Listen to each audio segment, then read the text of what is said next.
WIFTV PM. Maze Jackson. If you could make up a social media holiday, what would it be? Randy said National Don't Let No One Put You Down Day. No one. What you gonna do? So when they say something crazy, you slap them? Be like May said.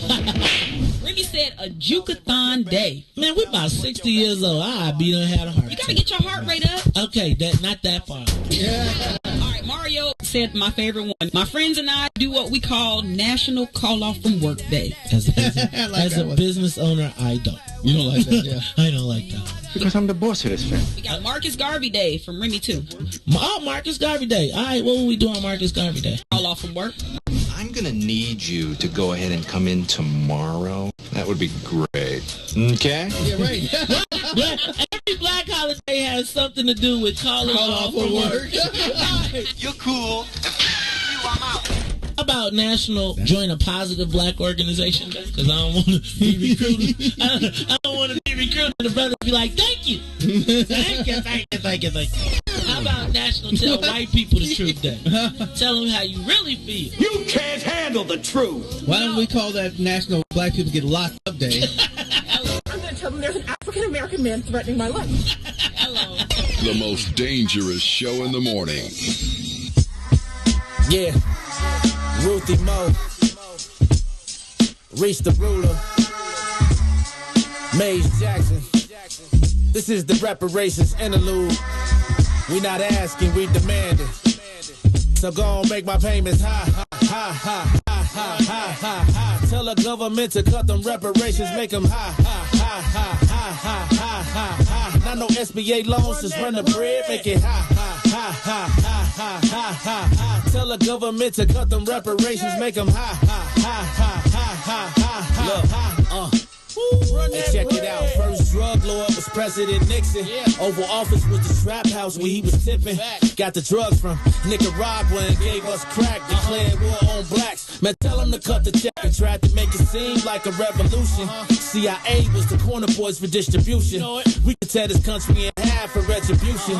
But I'd rather get some restitution, so tell him to cut the check. John Singleton, man, he already told y'all. He broke it down for you when he made Snowfall. They locked us all up and created whole laws. So send a message like a cold call. Tell them to cut the check. Look, we built this city. We built this city. Put this country together and gave him hella aid. A lot of blood, sweat, and tears. Over 400 years. Been punching the clock, but yeah, we still ain't got paid. Look, they paying the immigrants. They paid the Jews. Executive orders, man, they made the rules. I want my 40 acres, you can save the mule. Cause as of right now, we getting played for the fool. Look, for sterilization, Tuskegee experiment, Rosewood, Japanese internment. Come on. Was all paid out from the government. We waiting on our turn, we definitely earned it. So make my payment high. Tell the government to cut them reparations, make them high. Not no SBA loans, just run the bread, make it high. Tell the government to cut them reparations, make them high. Not no stimulus check, just run the bread, make it high.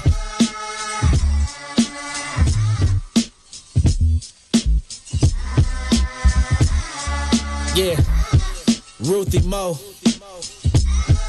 Reese the Ruler, Maze Jackson. This is the Reparations interlude. We not asking, we demanding. Why money ain't free? Why can't you just give it to me? I don't wanna work for nobody. I'd rather keep doing me. Why money ain't free? Why can't you just give it to me? I don't wanna work for nobody. I'd rather keep doing me.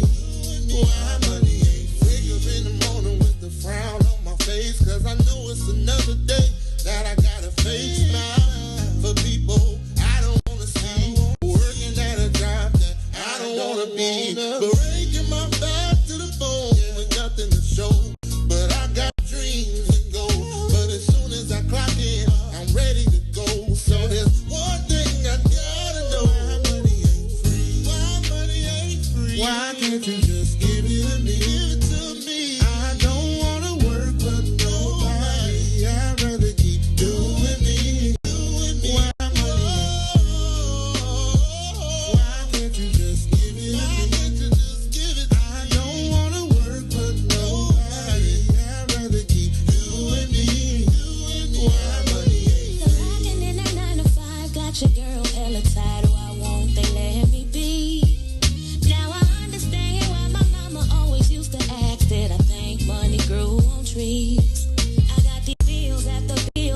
just keep coming.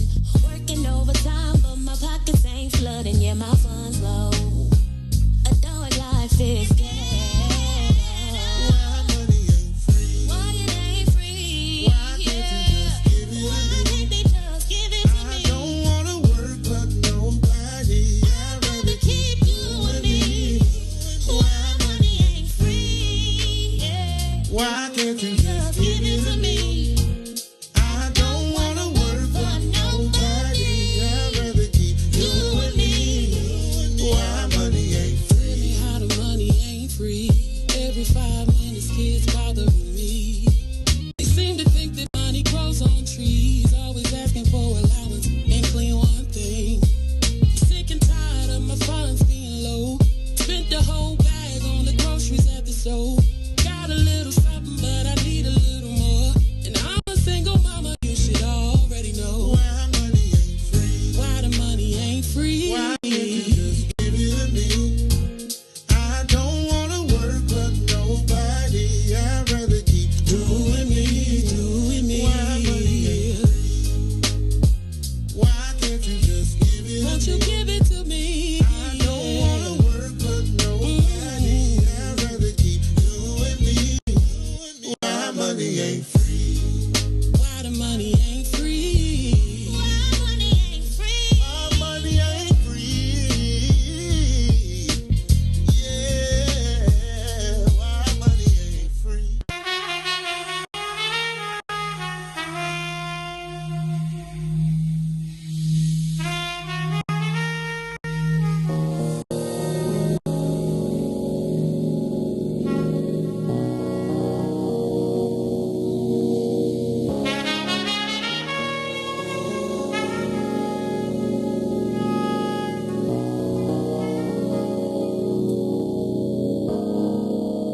Lot of thoughts in my mind, gotta designate what to leave, what to take, and appreciate. A lot of people talk fly, but I levitate. Rise above with the love when I meditate.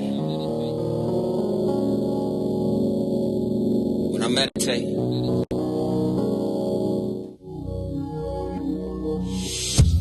I roll with God cause he never late. My son down in denial of 10 francs. On the road, let's travel with a full tank. Revolutionary overture, that's too saint. I mean, that's too son. I mean, that's two saints. Like Peter Paul, me and you could be the new saints. Let me paint a new picture on the 16. Woolly haired black man with divine genes. Yeah, I be rapping, but these 16's art. Cathartic, therapeutic, really, who needs charts? All I need is heart, God's love, and some knowledge. Acknowledge, don't acknowledge, I be good, to be honest. It's like, if you never knew my name, at least I know me. Broken chains on my brain, now I'm set free. At peace in the now, I'm complete.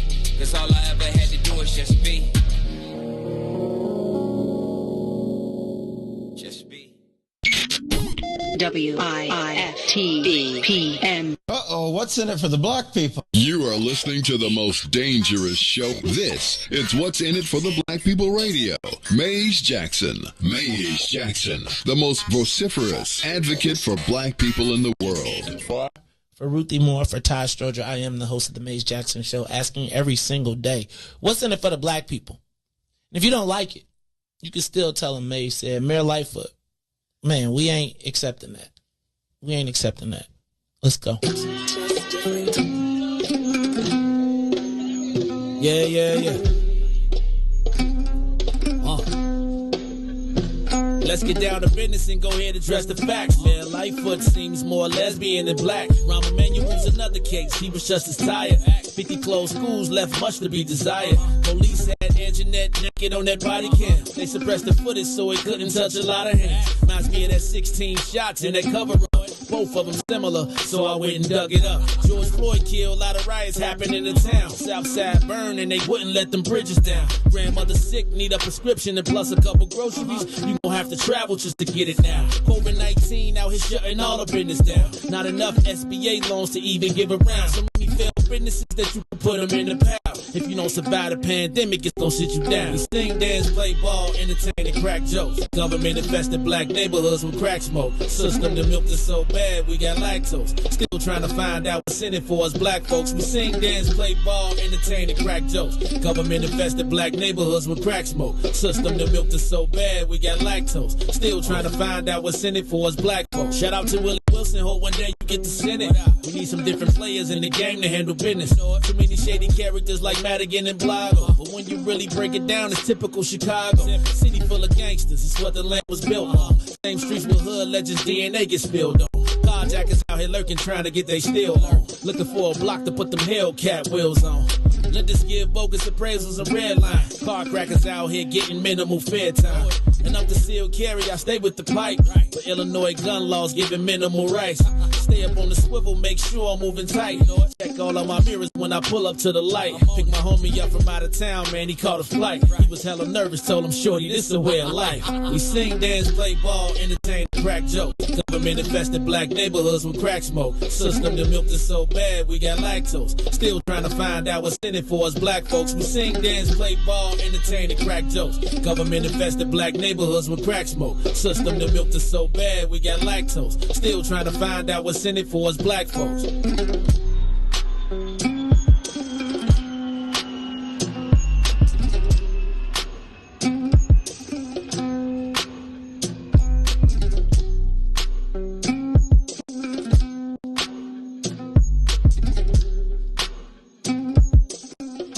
Wake up, Chicago. Wake up, world. This is the Maze Jackson Show on a Tuesday. That's right. We are in here on a Tuesday morning. And Reese, I want you to go into the catalog. And I want you to take a moment and I want you to go into YouTube and find Ramsey Lewis' greatest hit. And I want you to, whatever that song is, I want you to kind of make it sort of the music bed for a hot second.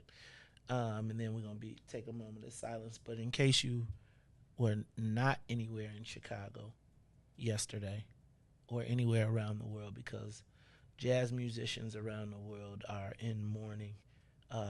Humanity around the world is in mourning over the passing of Ramsey Lewis, jazz great, who passed away yesterday at the age of 87.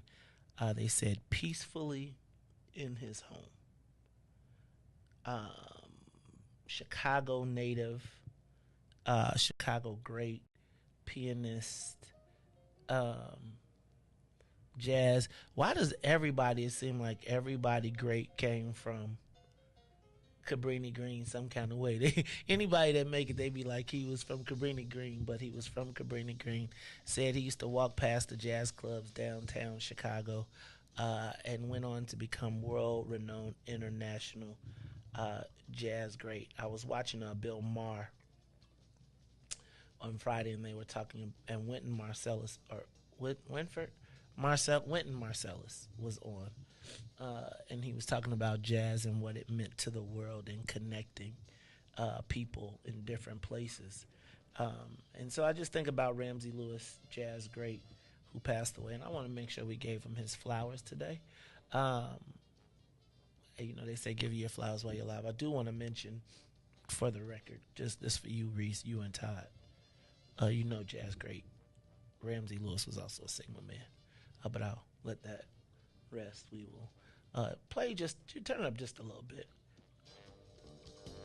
Because but take it down. Let me say this. Usually you take it a moment of silence, but for a jazz musician as great as this, let's just give him his tribute. Now you can turn it up just a little bit.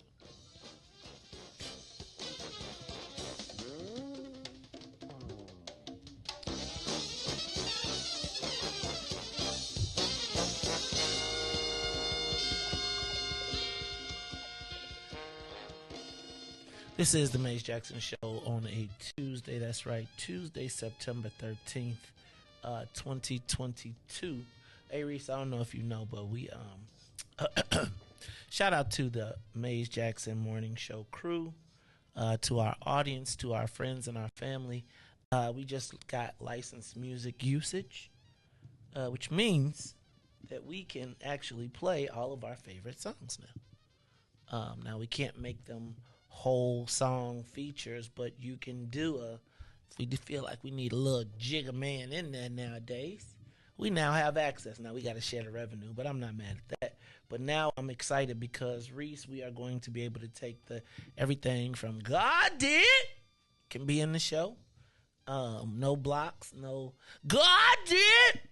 It seems like all the artists are in the playlist. I was looking at the licensed music, but I think it's going to allow us to add another dimension. So I'm gonna start. You all do not be surprised if you start hearing a lot more of your favorite 80s, 90s R&B, maybe 2000s too, music in the breaks. We're gonna add a little spice to it now that we have. I'm excited, man. That was a kind of a exciting announcement to know that because we now have the ability to use licensed music for creating videos on Facebook. Now that only comes after you've reached a certain status that you all have helped us acquire. So get ready.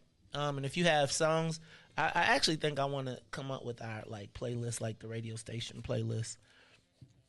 So I want your favorite song somewhere. I'm gonna need you to start. I'm gonna ask for a list. Maybe I'll post this, but I want your favorite songs, 80s, 90s, 2000s. We ain't going past 2010, unless it's Jay. Then you know what I'm saying. Unless it's grown folks music, you know what I'm saying. But I'm excited because I think that, I'm a 80s, 90s, and it don't even gotta be R&B too, because I might throw some Duran in there. But get ready, man. We gonna have some fun with this. It'll be like, some days you gotta check your inbox. I'm gonna have to stop clicking through them bad boys. Speaking of that, I got the inbox for the Bears. So be on the lookout for that as well. We probably be getting our little thing together this year, so we can bring you some live interviews from the Chicago Bears as well. It just seems like, it seems like every time I be ready to be like, then somebody be like, hold it, wait a minute. And I have not forgotten about, don't be surprised if later on this month, maybe probably top of next month now, we'll start seeing some more activity here at the station. Some of your old favorites, some of the oldies but goodies, maybe a couple new ones. It's a lot going on in the world today, so let me just say what's up to everybody on this Ears Day. We are blowing up. Stay ready. See that? See, we can just put them in there, and it be like, look. See, now Reese want to hit the button with swag. Now he want to swag it out. He want to be, So now I can't even be like blowing up. Because he be like, I'm swagged out, right? I'm ready. I got my button. Now he going to be hitting it with his elbow and stuff. You know how people, once they be like, you know how they got to be, you know how like the pianists be like they got to hit the key. Now it's going to be blowing up. See you on a Tuesday. That's right. It's the Maze Jackson Show. I'm your host, Maze Jackson. Got my man DJ Reese the Ruler here on the ones and twos. DJ Reese the Ruler, how you feeling today, man? Blessed by the best. You already know the rest. And since we was just starting off like that, actually in the hip hop world, we lost another rapper got shot and killed in L.A. PNB Rock. He was only 30 years old. I saw that and I had no clue who he was. Every day we lit. Every day, I know you know that song. Every day we lit. No, you know it. Put it on. If you find it and put it on, we can actually play it because you can just play me a little bit. But no, Reese, I don't. I saw it all on Instagram. Like yesterday, I was looking at Instagram because I was at the doctor's office, and so I was sitting in the waiting room looking at Instagram, and they was like PNB. I didn't know if that was old boy from before, but then they said he was in L.A. at Roscoe Chicken and Waffles with his lady. Then they got mad because they said his lady dropped his location. We got the church people, so let's hold on. I don't, Reese, but realistically, I don't know every day we're lit. I just learned what lit means. Really? I thought you'd heard it. Lit, like when you know what lit means to me? What? Lit. You know you lit? You know your papers? Nah. Like when they was like, man, we lit. I'll be like lit mean like y'all forget. You know you're lit. But yeah, nah. So it was crazy. Yeah, his girl posted the location and they came and shot him. But first of all, I don't know. Why would they? Was he like a gangster rapper? No. Was he like a murder? Like did they rob him? Yeah. Was it a robbery? Yeah, it was a robbery. So man, he not a gangster. He like a he looked like a He like a Lupe-ish. You know They what I'm gonna saying? they kill Lupe-ishes now? That's what he is. Like, you know what I'm saying? He's not. First of all, let's not put that on Lupe. Let's take that out. But I got you. He's kind of like he's a lyricist. Yeah, like, not you if know his what I'm song saying? is Like, Every Day We Live. Huh? He ain't a lyricist. That was Y'all told me Lupe was like Kendrick. Hey, Now that number 3 on the Billboard, so that was good. So that's number 33 ain't good. Okay, I'm not tripping on it, brother. I'm sorry for the loss. Crazy. We gotta stop. And he had a daughter and everything. Like it's insane. Man, then I was looking about you the young rappers are like weird to me, man. Like How you join? What's the old boy? Now I seen old boy. That I think they said killed King Von, or was responsible involved in the King Von killing. Is now talk about he ain't a Crip no more. You can see who killed King Von. They got a video of the whole incident of like him coming out the club. Like I have it, like of him coming out the club and him getting. I don't want. Yeah, I'm just saying. So like, yeah, but that's crazy. Yeah, that's the like, Quando Rondo dude. Yeah, it's like. So now he's saying he don't want to be a Crip no more. First of all, how do you say on Instagram you don't want to be a Crip no more? It seems to me like that means that you're gonna be a Crip for life, or you're gonna be for life. Nah, you can get jumped out. Nah. Or you know somebody. Or you can like just him, run. Right, somebody like him can just avoid the crew. Yeah. So you can't have no shows though. And then they said you can't have no shows then, bro, because you know people gonna be like somebody like, hey, bro. There was a time in my life when security would be like it wasn't worth it. Yeah. And you'd be like, all right, there you go. But that's a whole different life. All right, man, it's the Maze Jackson Show. I'm your host, Maze Jackson. Got my man, DJ Reese the Ruler, because we are blowing up on a Tuesday. And you know what? You can even play that, too, because we can get a little bit of the blowing up on a Tuesday. Yep. What's his name? Little Macaroni? I love Macklin, something like that. I love... What? I don't know. I love something. Mokeenan or something like that. I don't know his name. You love Mokeenan? That's what his name is. Oh, I was like, Reese, you got me. I'm like, Reese. Okay, it's not Wednesday. No, his name is I love Mokeenan or something like that. All right. Yeah. So, well, that's not very good for remembrance sake, but I do know that blowing up on a Tuesday is what we do here on this 13th. Let's get the soul plane up to 60,000 feet. We are up and away. Reese, now you got to find your other song. Another one.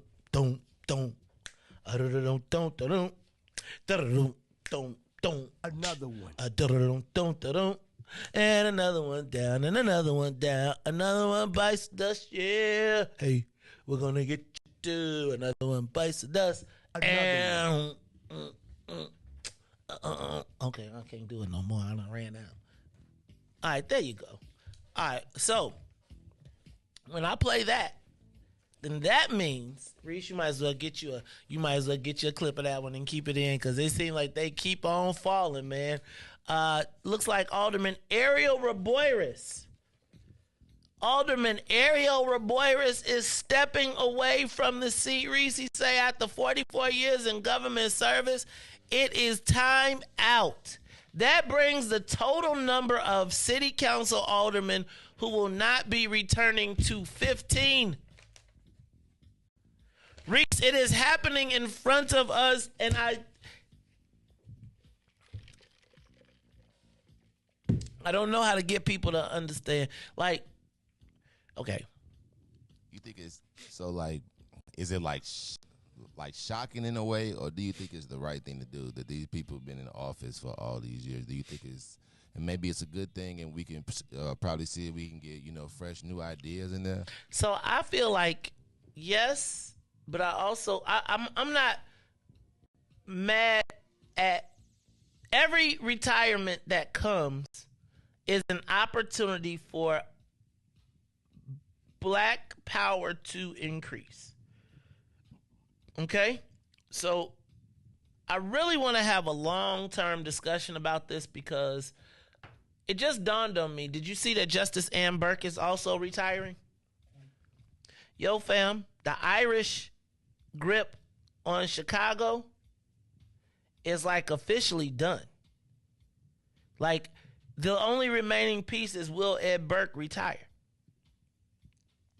And then, Reese, if you look at it, the feds, after all these years, will have gotten a Daley, Madigan, and Burke.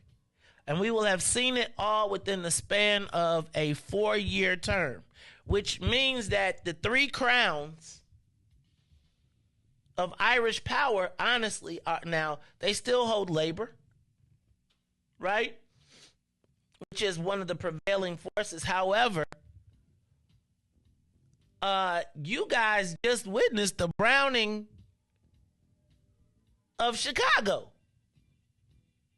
I know this sounds really crazy, but I was sitting here this morning. We're going to talk about this. So y'all need to be paying attention to today's show. Have you ever, it's like I feel like I got old.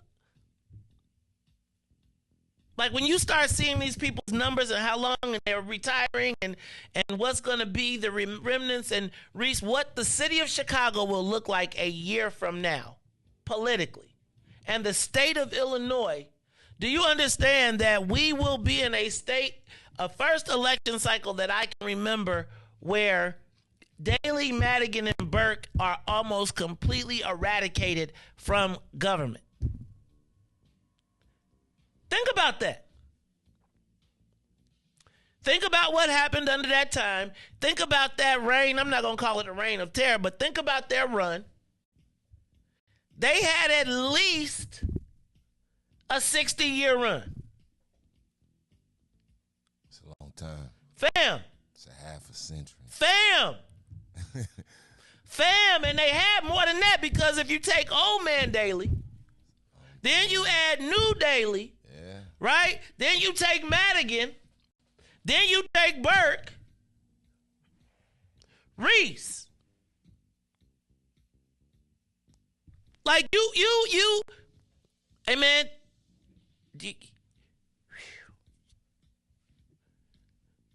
Then we. The guard now, man. It's But.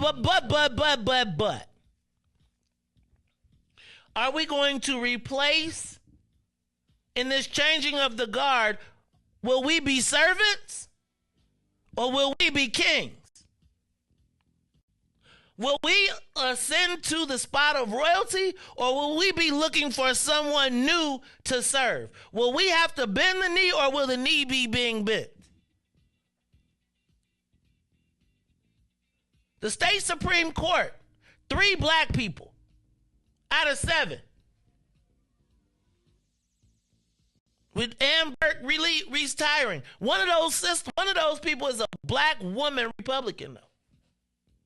Now, Reese, the problem, see how you making that face? Because she came, we got to praise she ain't Richard Irvin, who look like us but think like them.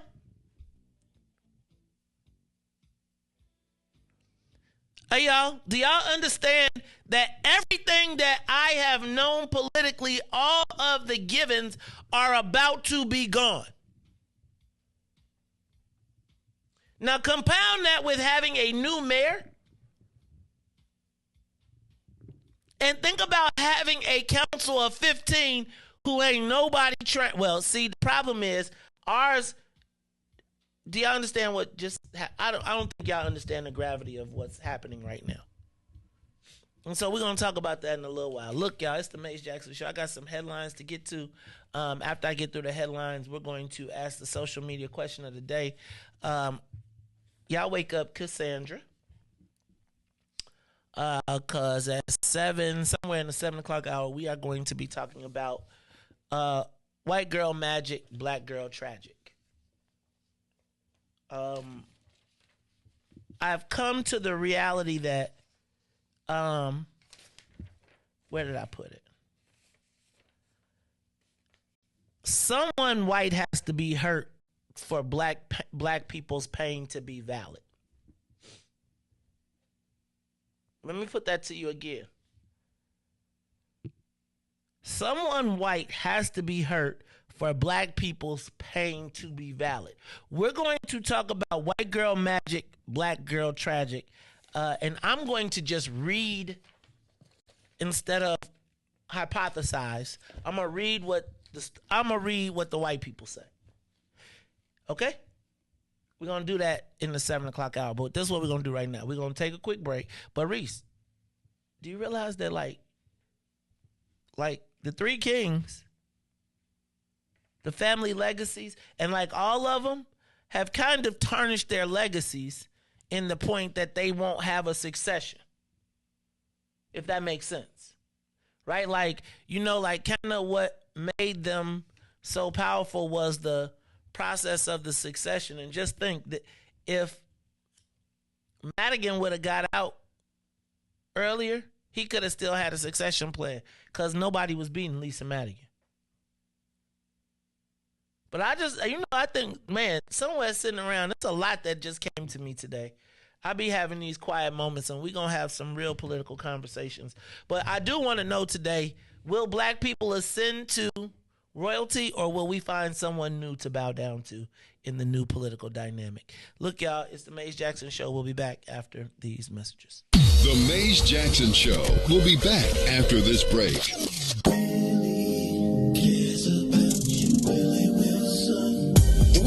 Foundation and Urban Field Operations is having the first voter registration program since Harold Washington, and we need volunteers. Call Coach Al if you would like to register people to vote. Call 773-431-4664.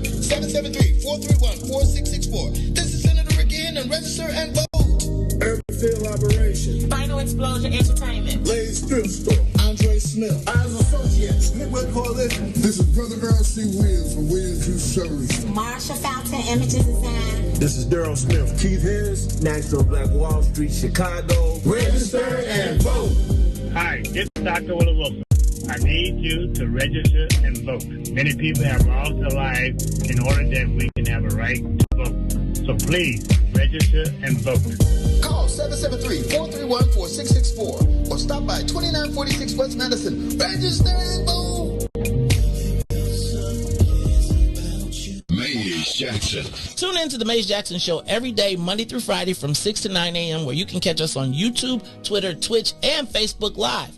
Plus, from 6:30 to 8, you can get us on WBGX 1570 a.m. That's right, it's the Maze Jackson Show, where every single day we ask the question, what's in it for the black people? And if you don't like it, you can still tell them, Maze said. We out of here. Peace. And now, traffic and weather. Yo, who said devotion had to be sad? Yo, check this out. The Lord is my shepherd, I want. He maketh me to lie down in green pastures. He leadeth me beside the still waters. He restored my soul. God's gonna turn it around. Come all the way with me. Good morning. What's in it for the Black People Media family? The time is now 6:39 a.m. and I'm Reese the Ruler with your Chicagoland area sports, traffic, and weather update. As we head over to sports, the Chicago Cubs beat the Mets. Now over the traffic on the Kennedy, O'Hare to the Loop will be 30 minutes. Outbound will be 17 on the Edens. Inbound from Deerfield to the Exchange, 37 minutes, 31 minutes to Deerfield. The Eisenhower is 47 minutes. Thorndale to the Loop, 30 minutes back out to Thorndale. While the Stevenson from I-355 to the Dan Ryan is 53 minutes. Outbound is 30. The Bishop Ford, I-80 to the Dan Ryan, 44 minutes, 28 minutes to I-80. While the Dan Ryan is 19 minutes to the Loop, 12 minutes to 95th. On DuSable Drive South, the 55th to Jackson and back will be 7 minutes and 8 minutes north. That's Randolph to Bryn Mawr and Bryn Mawr to Randolph. Today's weather, it is currently 63 and cloudy. Today will be a high of 75 with a low of 57. I'm Reese the Ruler. Happy Tuesday here on The Maze Jackson Show. To the green, from the green, back to glory. Oh yeah, oh yeah, oh yeah. Come all the way with me.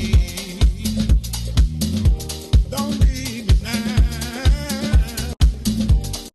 Come all the way with me. Oh, please.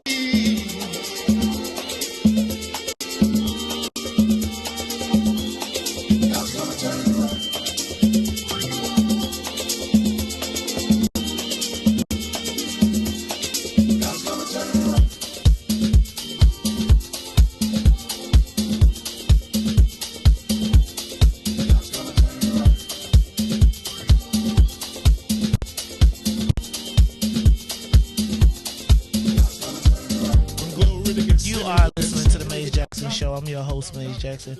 Got my man DJ Reese the Rule on the ones and twos, and I was just showing y'all. Y'all like, what's that on the screen? That's our music licensing.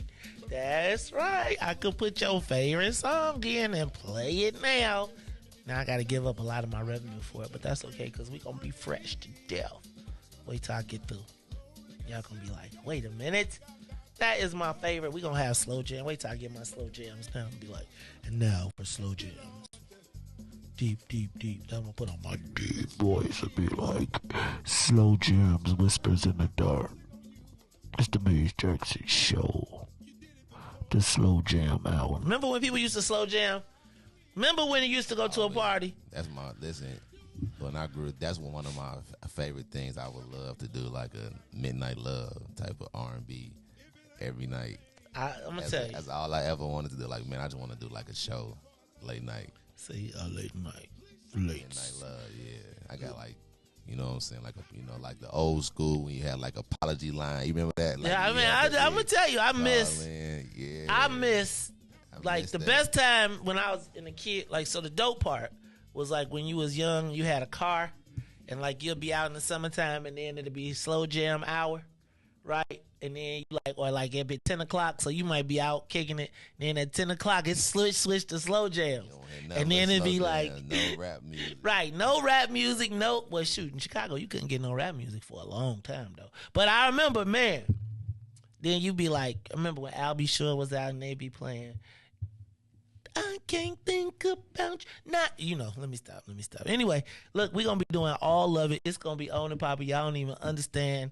When I seen that, I was like, wait a minute. Let me put some more songs in here. So I'm going to have y'all create a playlist. Like, what's the ultimate playlist songs? We're going to start throwing them in there and having a great time. Look, it's the Maze Jackson Show. Let me run through some more of these headlines. Oh, but before I do that, let me say what's up to everybody from WBGX 1570 AM. 1570 AM listening to us on the Big Gospel Express. That's right, 872-259-7474. That's the What's in It for the Black People radio station. That's where you can find us terrestrial. Now you can also get us on the TuneIn app. That's right. You can go to check out WBGX 1570 on TuneIn. You can get it. I think my man John Austin told me that he was in Cali listening to us on the app. But you can also take us anywhere in the world with you through Facebook, YouTube, Twitter, and Twitch. That's right, Facebook, YouTube, Twitter, and Twizz. I got the Twizz from Boomerang when Martin said that twit. Oh, never mind. Anyway, it's the Maze Jackson Show. I'm your host. I have so much stuff on my hard drive, like on my mental hard drive. Like, what makes you remember certain? Like, I just got so much on my mental hard drive. All right, y'all, it's the Maze Jackson Show. JB, what up? All the way in the South Cackalack. Hey, man, when we come to, y'all need to host us, man. I'm saying I want to come to South Carolina, North Carolina. I want to have the Maze Jackson Show. And then I want to have like the Maze Jackson broadcast live, and then we want breakfast, lunch, and dinner. I want to go eat at the restaurant. Like when I go to New Orleans, I feel like I want to broadcast live from New Orleans. I wonder if I got a balcony or something. We just gotta figure out the place. You know what I'm saying? Like rent out a venue, like, and then boom, see if somebody else. We gotta get somebody to promote it. That'll come through. We gotta get like a host. Like this, what's gotta happen. Like what we gotta do is find people in different cities. Like Brother Anthony, right? So Brother Anthony gotta go find us a coffee shop. Right? Someplace where, like, it don't got to be super huge, but just big enough that we can get our kicking on, right? Then we can invite your friends, invite your family. We'll bring the Maze Jackson Show to you, right? We got to get a place to stay, right? Because we could take the whole mobile setup, be ready to rock and roll. Now that you can put everything on the Roadcaster, all we really got to do is put bring the you dig, couple mics. We have gun, will travel. And then we can start spreading the message. And we do it like a live podcast. And you invite your friends and family. And they see why you so watch us in the morning. Now we crazy. And they'll have a good time. And we'll do the local news from y'all, though. right? We'll take national stories and do them, and then we'll take your paper. Like, I'll study you for like a week or something. You tell me what the big issues are. You invite your local elected officials, etc. You be like, we got the people coming from Chicago to come do the podcast that got all the people every day. I'm just telling you. I want to come to the places where there are people. And if you invited us, we would come. Now, y'all got to host us, though. Because, you know, I be having all the great ideas, and then I be mad because I got to pay for everything. So I be like, hold on. So this is my thing. Then you can even sell tickets, or you be like, they be like, what is this? And you bring the show. And you can actually have the show come visit you in your local hometown and be like, you be the host and the sponsors. We'll do games. We'll have a good time. Then we'll go to your places. We'll shoot videos. Like, you take us, we'll go on like a Black History tour, or like the black places in such and such town that we need to know for the day. So like, we come do the broadcast on a Friday, leave the broadcast. Saturday, we visit around the town, blah, blah, blah. You know, we go to places. If it's a game, if it's a high school game or somewhere else, you introduce us to your family and friends. We make a little video for you. Then we come back home, and then it runs in our thing, and then we do it around the country. See, but y'all don't just be too deep sometimes. Then y'all can have like a crawfish boil. Like, you can have like a catfish fry or a crawfish boil, or, you know, wherever we go. Like, we should broadcast like at somebody's game.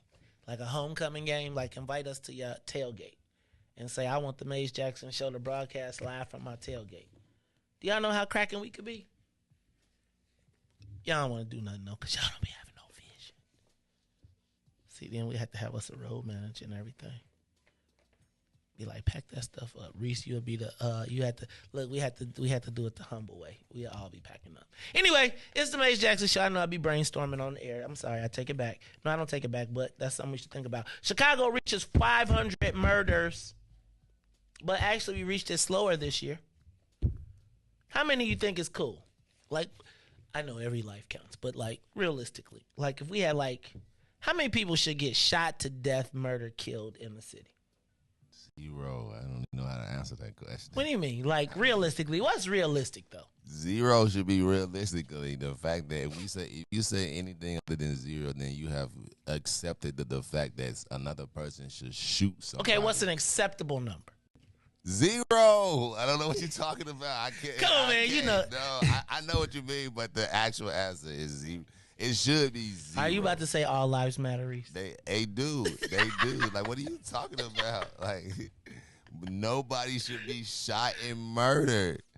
Nobody deserves it, Reese. Nobody. It's a Reese, sin. Reese, okay, there's a lot of sins out here. Hold on.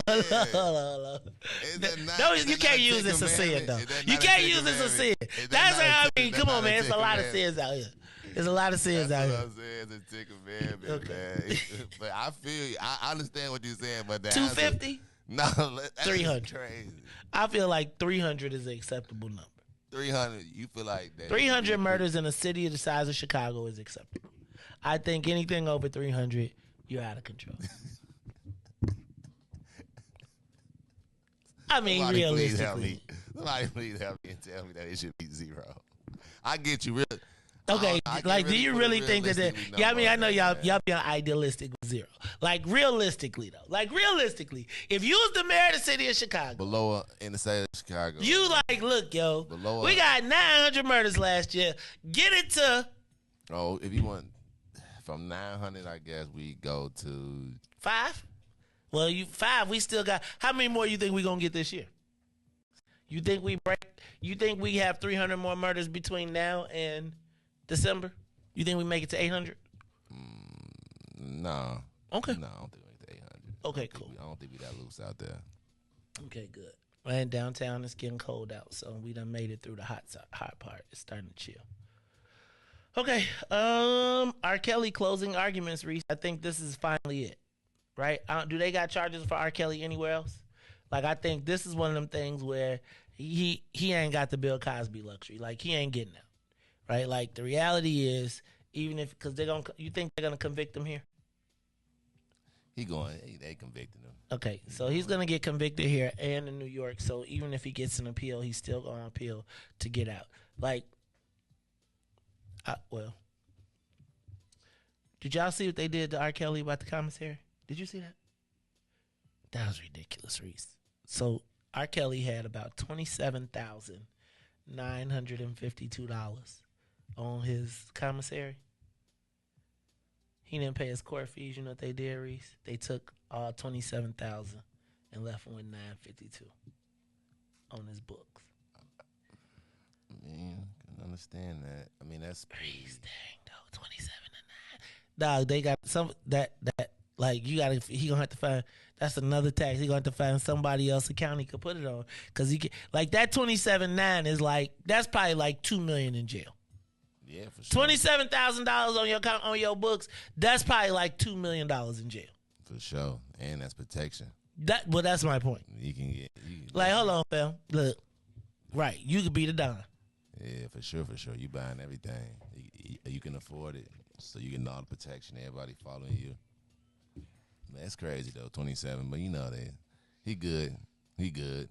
They gotta find another place because you know if they put too much on though, give it to me. So now you have to put it in somebody else's account. Can you trust somebody else? Huh? Which now imagine Reese. You gotta put it in. You gotta put it in your celly joint. You got somebody in. Where's your celly be like, nah, dog. Nope. Yeah, I mean, if that's the case, then you just really. So you could put it in somebody, and then if you got that much money, you know, and they understand, all they do. You just gotta give them tax. No, you just say, hey, you know, if you mess up, I'm gonna pay my homie. I'm gonna pay Big Killer over here. I'm gonna put double of what I got you holding, and Big Killer counting. Then we're gonna take you out.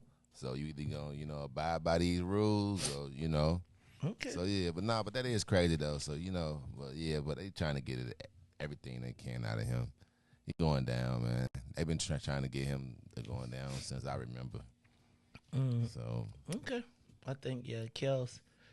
I think they was determined he was getting it. He gonna try to Shawshank his way out though. No. Oh, wait a minute. You mean hold it, Reese? What do you mean? I don't even want to talk about this. Let's stop. I'm out. Tapping out. All right.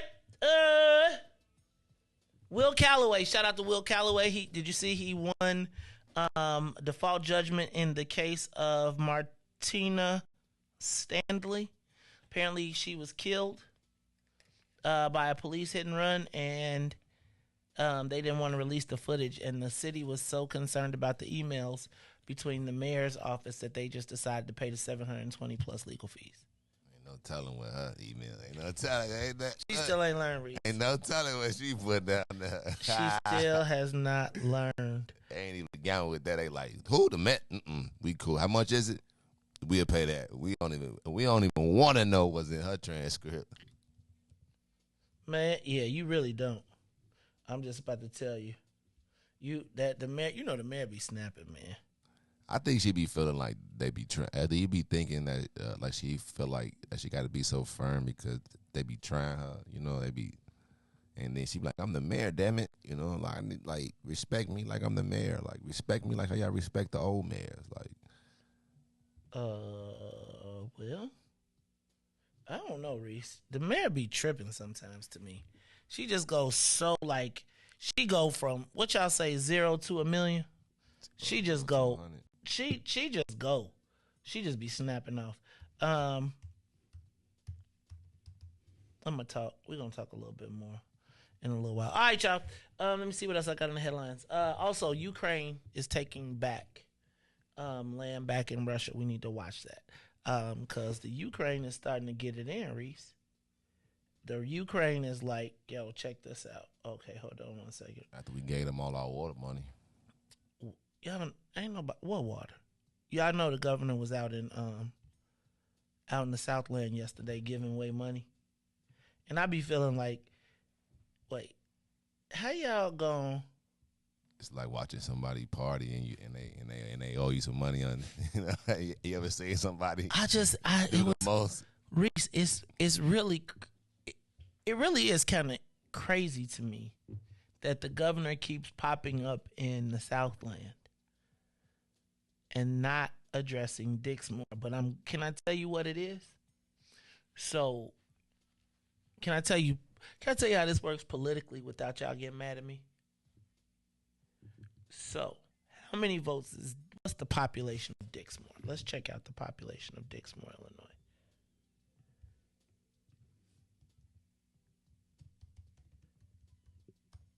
And if I was really being good, I would 3,000 people. Okay, so Dixmoor has 3,500 people, 3,570 people in 2020, right? Now let's go to Harvey population. Harvey has 24,189, and that is in 2020. So what happens, Reese, is every time we talk about Dixmoor, it's like a pinprick, right? Like, it's like I'm rolling through the Southland and the troublesome Negroes keep bringing up, Dixmoor.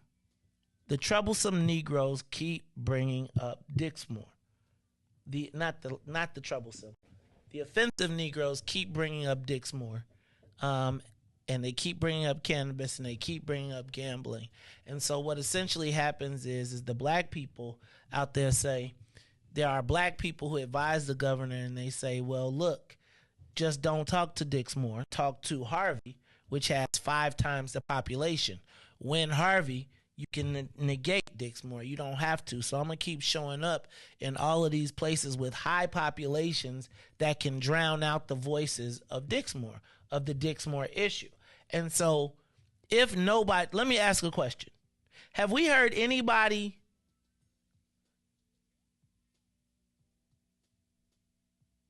besides maybe, like, have we seen the state talk about Dixmoor?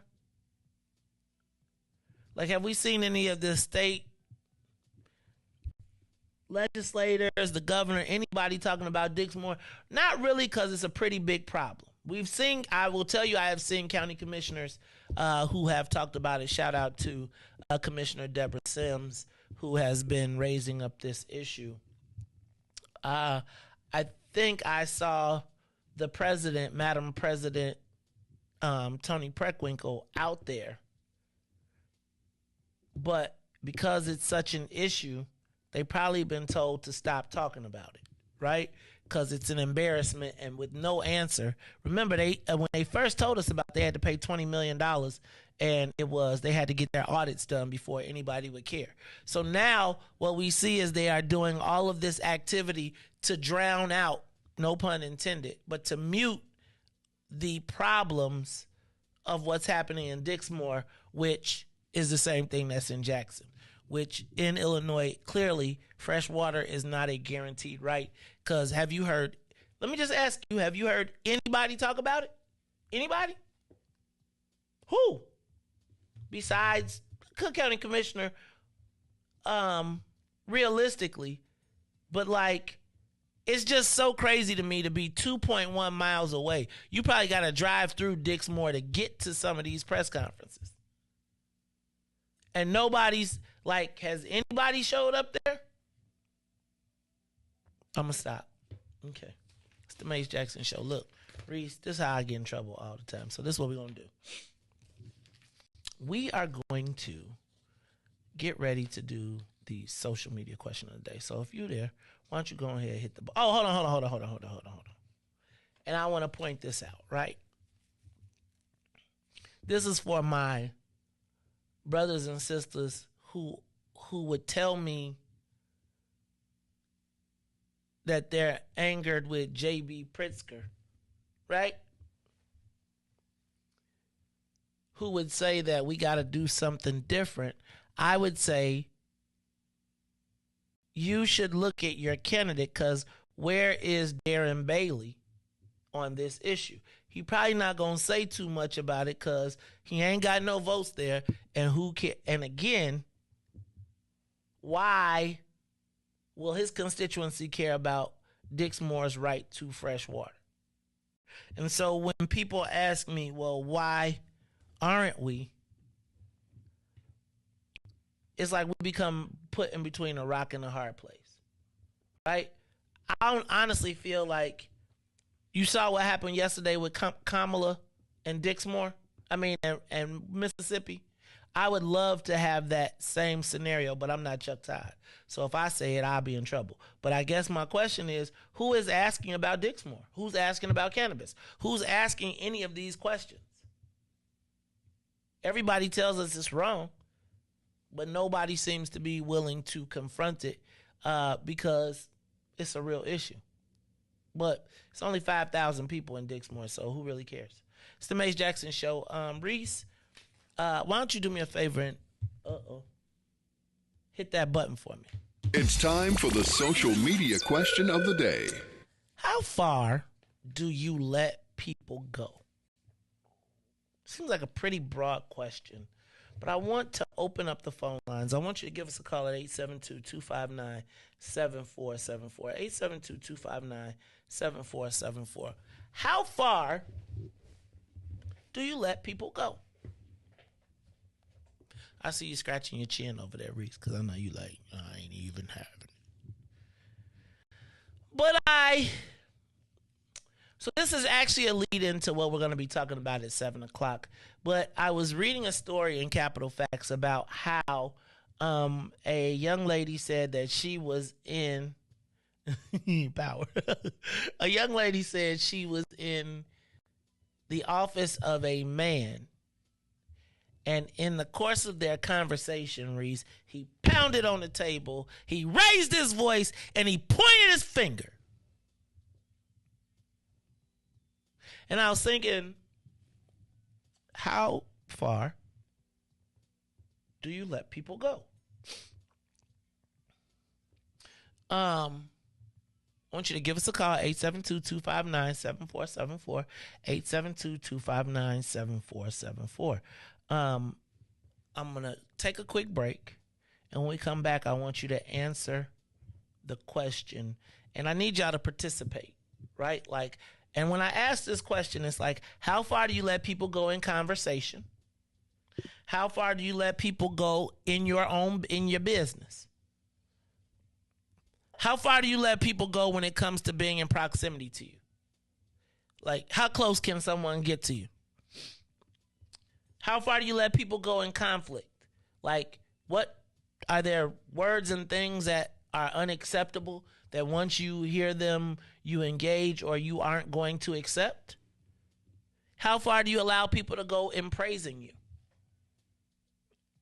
And then do you have and do you need different tolerance levels for your job and for the people depending on the power that the person has? I want you to give us a call, 872-259-7474. Reese, I have been in workplaces where the managers are scared to fire people that need to be fired because they know they're not accepting it, right? Like, how far do you let people go? You're not accepting it. We're just going to come to work the next day. Huh? You're just going to come to work the next day. Yeah, I know people that have intimidated people out of firing them. Like, or they scared to fire them. But you gonna fire me? You gonna put me in? I've been there. I just want to know, how far do you let people go? I remember I had a friend. So there was at one point when I worked at Lyle McDonald's in high school, I got all of the brothers jobs, right? So it was like, cause what I was like, you know, Reese, I used to bounce out. Like, I used to have to be like, I would get Fridays off just so I could be where I needed to be. But like, I was the working brother who showed up, right? And then I used my work. Anyway, the point was, all the brothers used to ride with me to work in Lyle. And you know, I had different tolerance levels growing up. And I'll never forget, like, and in Lyle, we had the original, like, Karens. Right? Like, it would be the white girls that, you know, didn't really know black people, but they would be cool until they would say something crazy. Like, where they thought they could get away with it. And, you know, some people would say, man, don't say that. Some people would say, shut up. Some people would take it to a whole nother level. Right? And I remember one time my friend, this girl said something to him. And Reese, he took a whole handful of soap, like the dispenser soap, and just wiped it all in her face. In the job, and like, that was unfathomable to me, right? Like, I was like, what are you doing? Like, they was calling the police and everything, but he went from 0 to 1,000. Now, he bounced out. He took my keys, went back to Bolingbrook, and then came back and sent my car back, right? But my point being, how far do you let people go, and how far will you go? Let's talk about it when we come back. It's the Maze Jackson Show. Give us a call, 872-259-7474. How far will you go in the workplace? And do you need different tolerance levels based on, is there certain stuff you're going to take because of where you work, because of your boss, because of what you do, because of how much money you make? Or is there sometimes you like, oh, hell no, I don't care what you say. I don't care what you do. That ain't happening. Oh, no. They would never. You ever been called Negro in the workplace by somebody white? Did you go back to work? Did you slap everybody? Did you what? How far do you let people go? Give us a call, 872-259-7474. We'll be back after these messages. The Maze Jackson Show will be back after this break. This is Monster Jam, the official Monster Truck Series. Witness the world's best drivers competing in your favorite Monster Jam trucks. Be part of the action. Let's hear it. Make some noise. Brought to you by Great Clips. Get your savings coupon from participating Great Clip salons and save 20% on select tickets. See savings coupon for restrictions and details. Coming to Allstate Arena September 16th through 18th.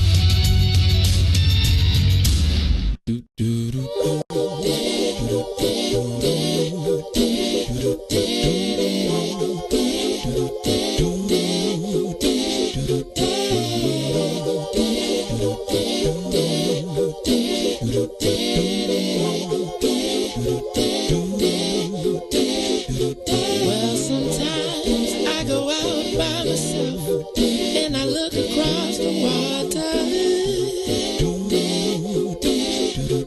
and I think of all the things, what you're doing, and in my head I paint a picture. Well, since I've come home, well, my body's been a mess, and I miss your ginger hair and the way you like to dress. But won't you come on over? Stop making a fool out of me. Why don't you come on over, Valerie?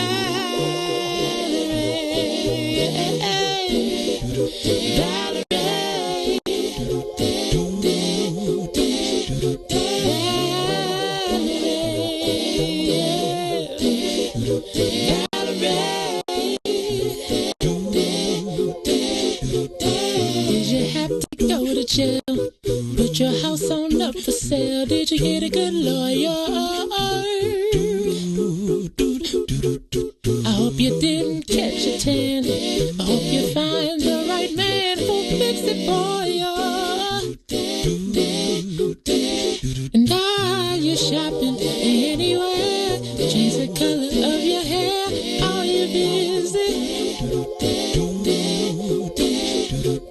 And did you have to pay that fine that you've been dodging all the time? Are you still dizzy? Oh, yeah. Since I've come home, well, my body's been a mess, and I miss your ginger hair and the way you like to dress. Won't you come on over? Oh, stop making a fool out of me. Why don't you come on over there?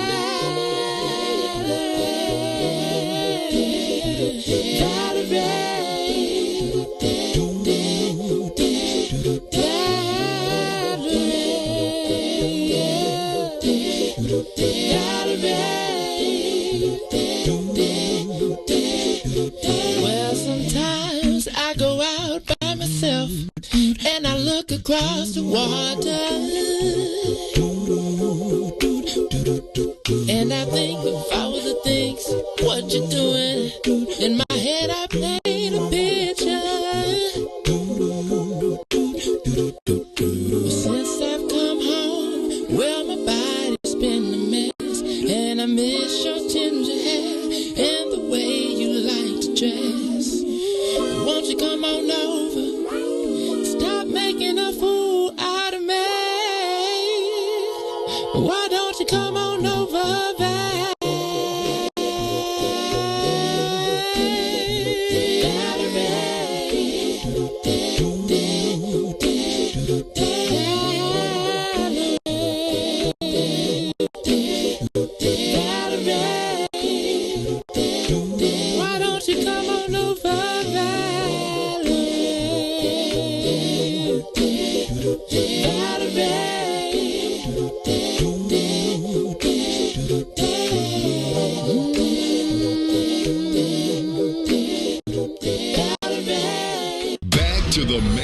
Jackson Show.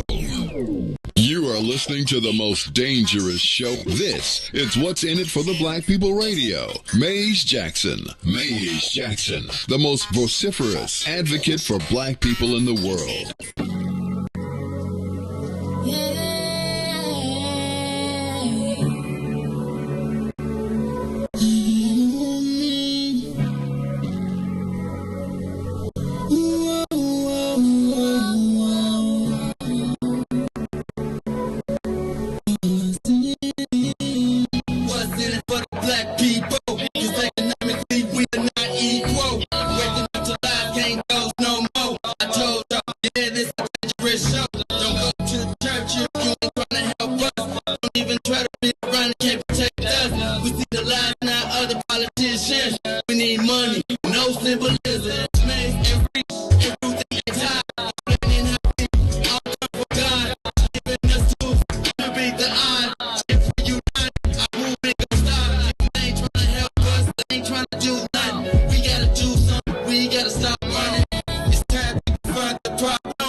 Chicago, wake up world. This is the Maze Jackson Show. I'm your host, Maze Jackson.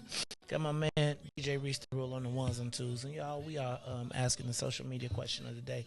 How far do you let people go? Reese, I'm gonna ask you because you seem like you one of the not having it. But I don't think you go off the handle. I think you be like, okay. But like, how far do you let someone go? Like, I've been in places where white people have used the word nigger and thought that it could potentially be okay with me. Why that sound so loud?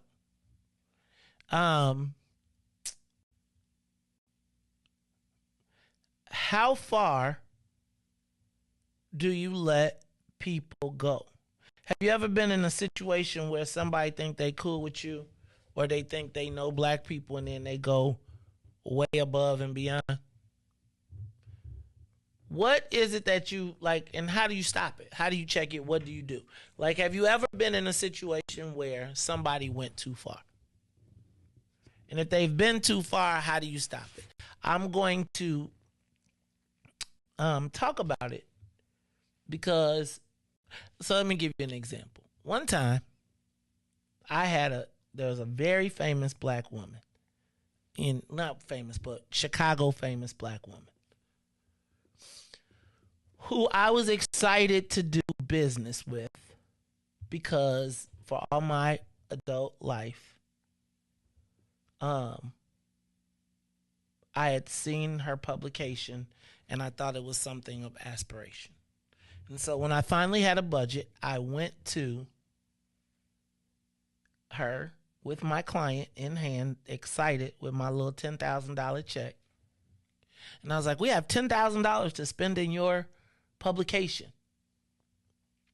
And she said to me, Reese, with my client sitting right there in a meeting, you might as well bend me over this table right now and F me in the not first option for that little money that you are offering me for what I bring to the table.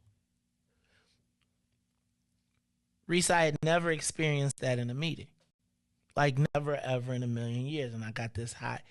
And so I got up and I walked out. I took my client and we said, we're never going to do business there. But I must tell you, I was tremendously embarrassed. But I didn't know what to do. My client did. My client was like, we're out of here.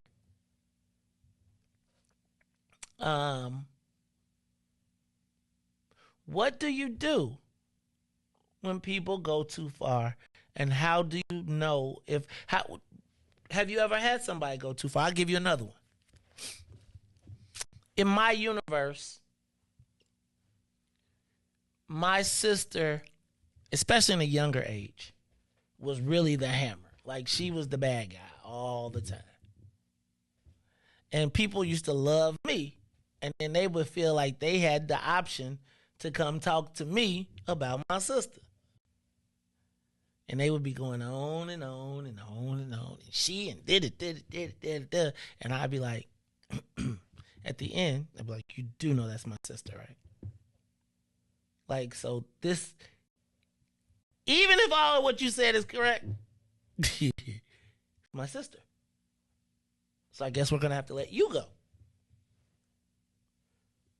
How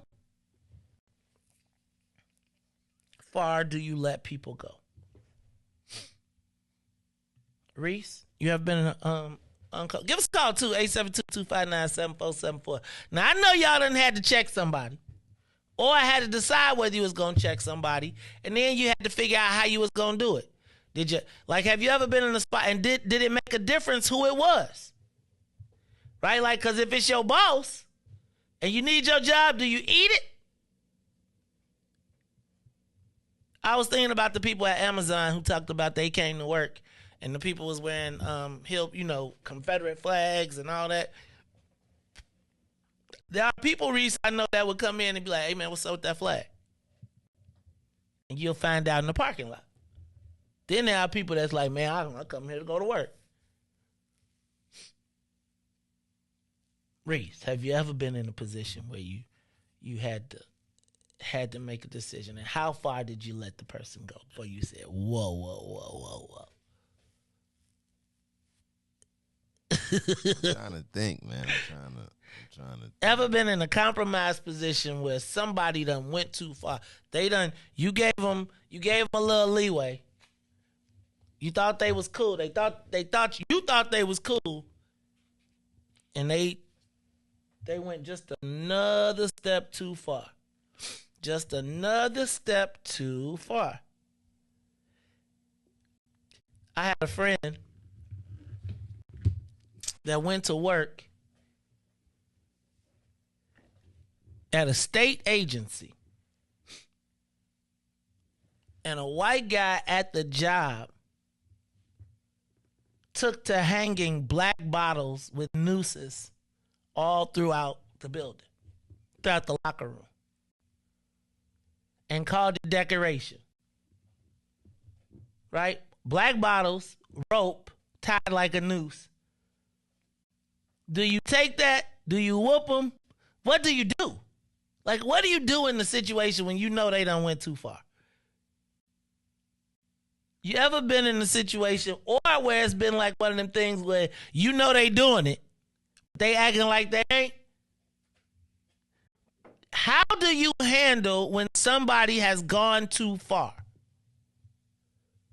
Like, where they have pushed beyond what is acceptable in your world, whether it's how they talking to you, how they interacting. Like, when somebody get too close to you, what do you do? Whether it's behind you, but what if they talking to you? How close do you let somebody get to you and talking? Do you retreat?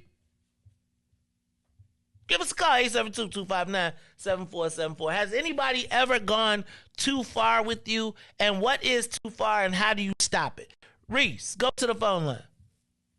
Caller, you on the Maze Jackson Show. Yo. God, hold it. The opinions of the call. It's my man Jacob Israel calling us all the way from Houston, Texas, via the east side. But the opinions and the thoughts of the callers and the opinions that are theirs and theirs alone, they do not reflect the opinions of the Maze Jackson Show. Jacob Israel, has anybody ever gone too far, and how do you check them? All the time. Yesterday, day before that, every day. You know what I mean? Being here in Houston, man. Houston is it's a crazy place. So you got these buffaloes, and they don't know that. They just don't understand. But all over. One time I was in Indianapolis. I was working for UPS, right? So I'm working for UPS. I got my first daughter. You know what I mean? And but keep talking and talking and talking. And already, I didn't like the job. It was too good. The box was coming down, trying to stop the truck, get on top of it. You don't talk all this garbage and this and that. Man, I went into they was having a meeting. I was like, with the supervisor, the boss, the manager, and everybody. They was in the having a meeting. I walked through that mug. I walked in, opened the doors, like, well, give me my check. Man, you should have seen them, bro. They was like, they found my check so fast. Here, it happened 2 weeks ago. I was doing satellite. I was doing solar. And this black chick, man, she was punking him, yo. She was punking like a manager. It was good bread too. Punking him, and she just was tripping. And then one day she called me, yeah, man, I got into it with this young cat. She was setting it up like they could, you know what I mean, like to punk everybody that come through the door. So I got into him. She called me or whatever. And when I got done with her, the next day I had my bread. So yeah, all day, man. You know, man, from the sea, man. We ain't playing no games. We ain't playing no games. That's why, I'm gonna tell you something. That's why the murder rate in the city is so much, because people got to short fuses, man. And also, bro, back in, you talking about 500, I remember like 87, 88. It's too bad that we doing that to each other, though. And the last thing, and don't let it go, free my guy, I don't know if y'all watching Young Thug, they cases on his case, and they got up for child trafficking, not in molestation. They got trumped up charges and the guy. So Jake always figure out a way to put that spin on the back end. Sisters be like, whack 'em. It's the Maze Jackson Show. I'm your host, Maze Jackson. Give us a call, 872-259-7474. I want to know what's too far? Like, how do you know when someone has gone too far? And then what do you do to check them? How do you handle it? That is a challenge oftentimes for black people in positions of power. And so I want to talk about this from a perspective. Hold on.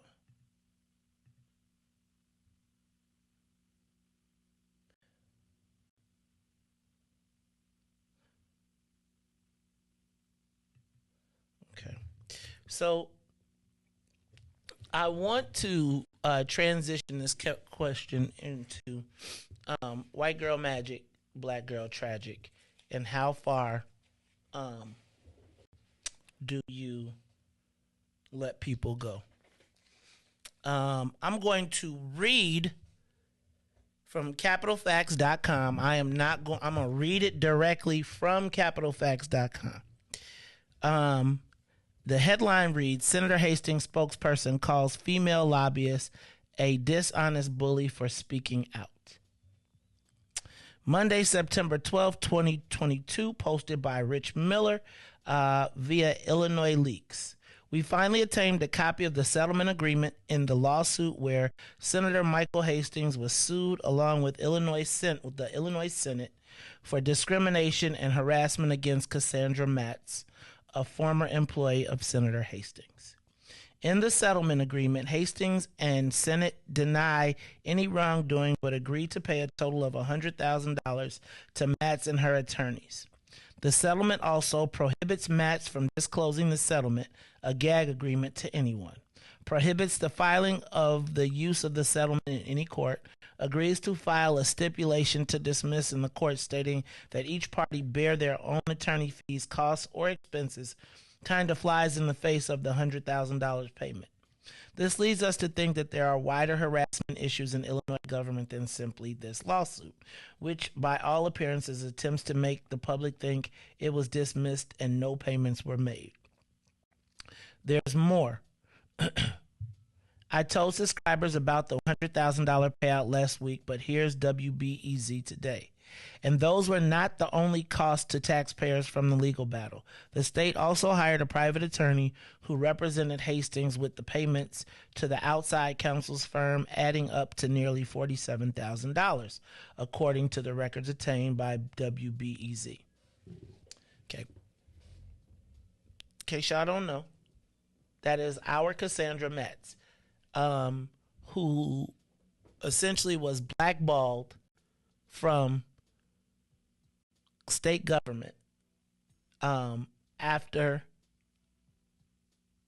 I believe, serving as chief of staff to Senator Hastings. Now, I'm just reading what's in the Capitol Facts, because I've already heard that there's been issues with me talking about this issue. So I'm going to read what the white folks write. Although I talked to y'all about this a while ago, I'm going to read it. And I want y'all to understand that when I talked to you about it before, it was a rap, right? Like, y'all, it kind of got swept under the rug. And then it was like, I was crazy and what's up with Maze, right? So now I'm going to continue reading. This is not Maze. This is the Capitol Facts, right? It says there's more. I told subscribers about the $100,000 payout last week, but here's WBEZ today. Oh, I told you that. Scroll down. Here we go. Still, a veteran environmental lobbyist in Springfield told WBEZ that Kathleen Hastings' complaint to police and what she says are on her own personal experiences of being bullied repeatedly by Michael Hastings in professional interactions have led her to decide that she would no longer lobby him and to call for his resignation from the Senate.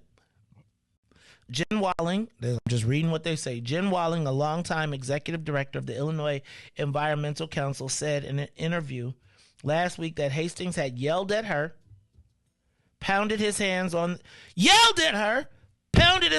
the table in a Capitol meeting, and approached her in a menacing manner during disagreements over legislation in Springfield in the past 5 years. He clearly, to me, in observing, has had serious issues with anger management that aren't appropriate for the workplace where we are making laws for the state of Illinois, Walling said.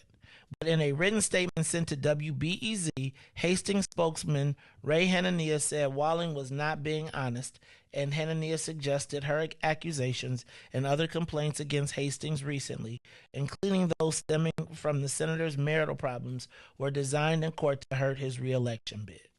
Hastings spokesperson Hanania said Walling is the bully, and she is not being honest. Hastings has been the sponsor of the most sweeping environmental legislation we have seen. Yeah, and that attack ain't gonna fly, dude. Stay tuned. I'm just reading what they say. Adding, I asked Senate President Don Harmon's spokesperson if Harmon had a comment. We're just seeing this article, and at the time we do not.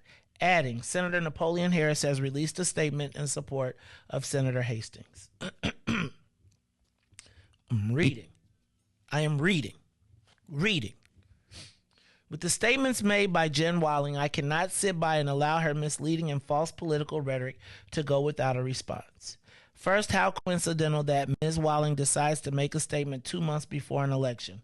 I have known Mike Hastings to be one of the most upstanding, professional, and honest legislators in the Illinois Senate. As the chairman of the Senate Energy and Public Utilities Committee, he helped champion one of the most sweeping clean energy pieces of legislation in the nation and has fought to implement diversity hiring requirements throughout the utility industry. Second, there's an unknown truth to Miss Walling and the manner in which she conducts her business. She is one of the most abrasive and disrespectful lobbyists in Springfield. She is a bully. When trying to advance a piece of legislation that would help the South Suburbs and the 17 district, she literally threatened to organize local people in my community against me, along with threatening to protest my office location. I know that she did the same to Senator Hastings in his district when she did not get her way. Jen Walling does not have the slightest clue about the best interests of Harvey or the South Suburbs for that matter. However, when she does not get her way or someone does not agree with her demands, she either threatens or bullies you to get what she wants. In this instance, she should be ashamed of herself and reflect on the way she conducts business. Walling flatly denies the protest threat. She does not deny asking constituents to contact their lawmakers, which is pretty common. The issue in question was Senate Bill 1104, a bill pushed by the fossil fuel industry. That NAPO comment is just weird, man. Finally, adding, and then I'm going to stop reading. Adding the Illinois GOP. Illinois Senator Michael Hastings continues to blame everyone but himself for his problems, like the inexcusable domestic violence allegations and taxpayer-funded defense of alleged discrimination and retaliation against a former staff member.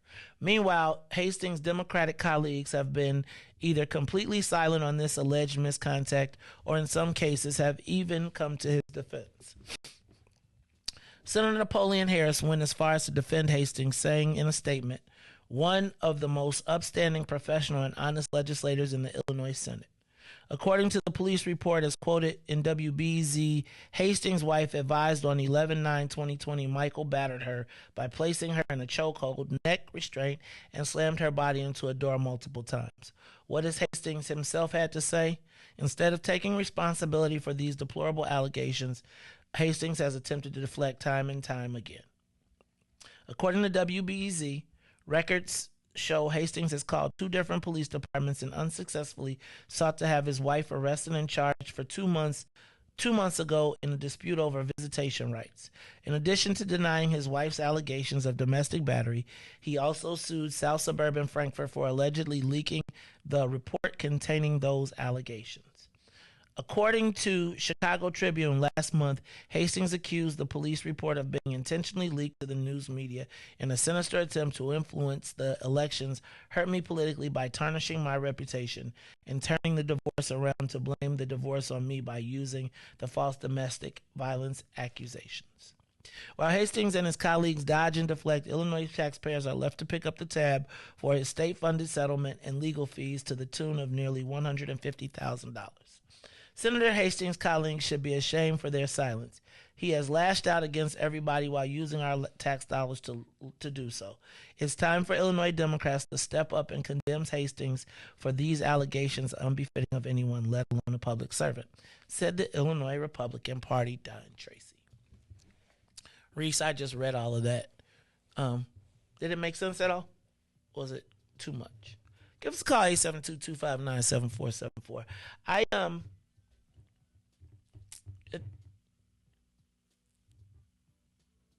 So I titled this section, White Girl Magic, Black Girl Tragic. Cassandra Matz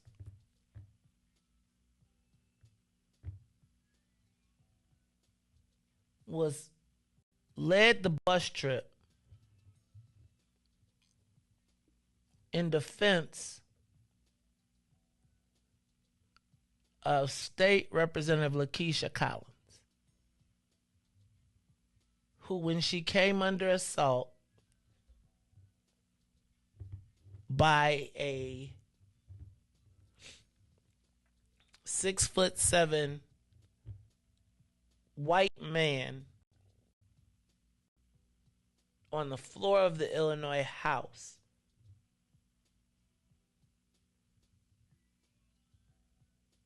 she was an inspiration to us in this trip.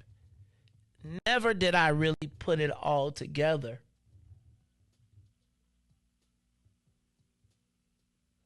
But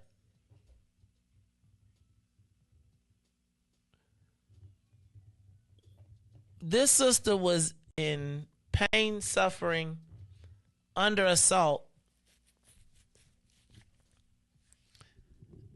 and there was nobody in her defense.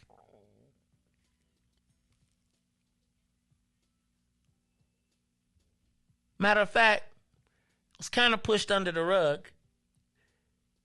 And then we were gaslit to believe that she was crazy. We heard nothing else.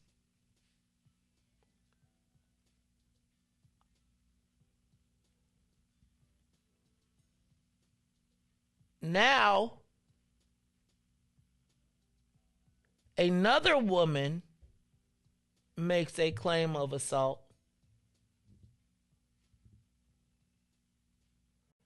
I'm not sure about the response of calling your accuser a bully. But why?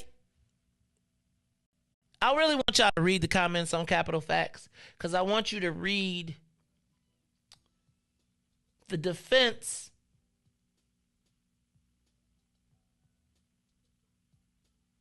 that did not happen for Cassandra.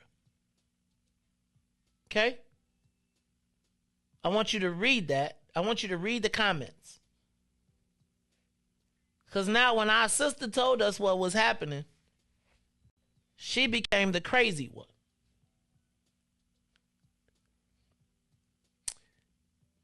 And now, so I really want you to debate this. White girl magic, black girl tragic. I want that to sit in your head for a minute.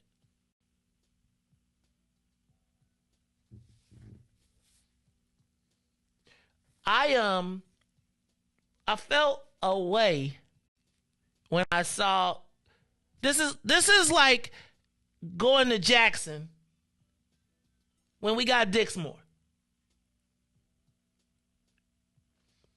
And when we allow people to be too comfortable disrespecting our own. I want y'all to read the comments. I really want y'all to go to Capital Facts and I want y'all to read the comments. And I want you to read the comments of all of the white folks that are down there in defense.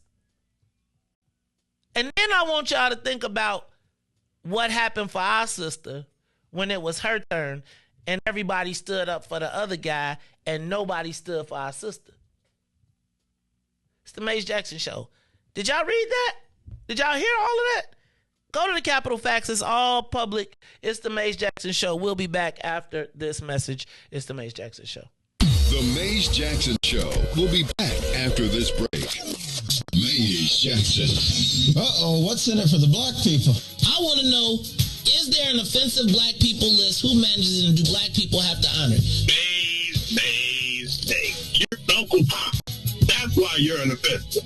And the reason why you're Uncle Tom is the real story of Uncle Tom.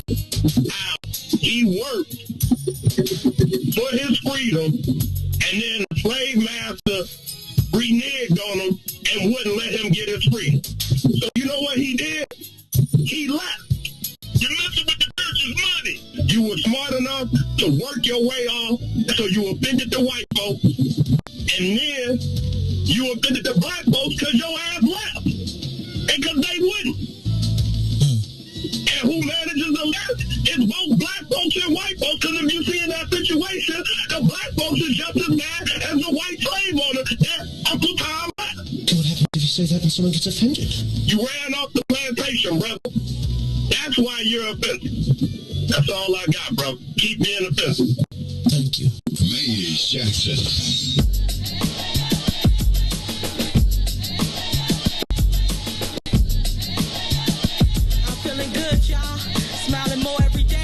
Closer to my dreams, hey, guapole, the food tastes better. I stopped smoking squares, healing from the inside out, making repairs. I forgave some people, thanked them for the lessons, cause holding on to it was blocking my blessings. No more stressing, worry dishonors God, so I just pray, and I'm loving my odds. Mingle with like minds, gravitate where light shines. Graduate, masters, your rhymes ain't like mine. Big dank from the west side, this is my best self. Taking vacations, hoping the rest helps. Got a career now, loving what's ahead. My spirit is free from the stuff that I shared. I feel good now, ain't that what life's about? Thank you for new days, something to sing about. Let's do it a new way, more than just talk about. Today's a holiday, that's what it's all about. I feel good now, ain't that what life's about? Thank you for new days, something to sing about. Let's do it a new way, more than just talk about. Today's a holiday, that's what it's all about. Feeling so good now, walking on higher ground. Got out the country, visit some new towns, made some new friends, let go of some bad ones. Soon as that took place, everything got fun. My life started going up, opportunities showing up.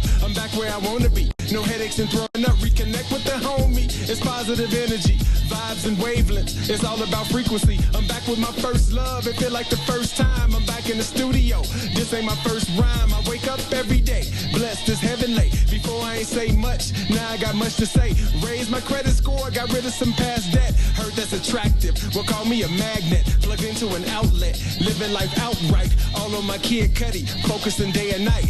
Right? Now ain't that what life's about? Thank you for new days, something to sing about. Let's do it a new way, more than just talk about. Today's a holiday, that's what it's all about. I feel good now, ain't that what life's about? Thank you for new days, something to sing about. Let's do it a new way, more than just talk about. Today's a holiday, that's what it's all about. Feel good,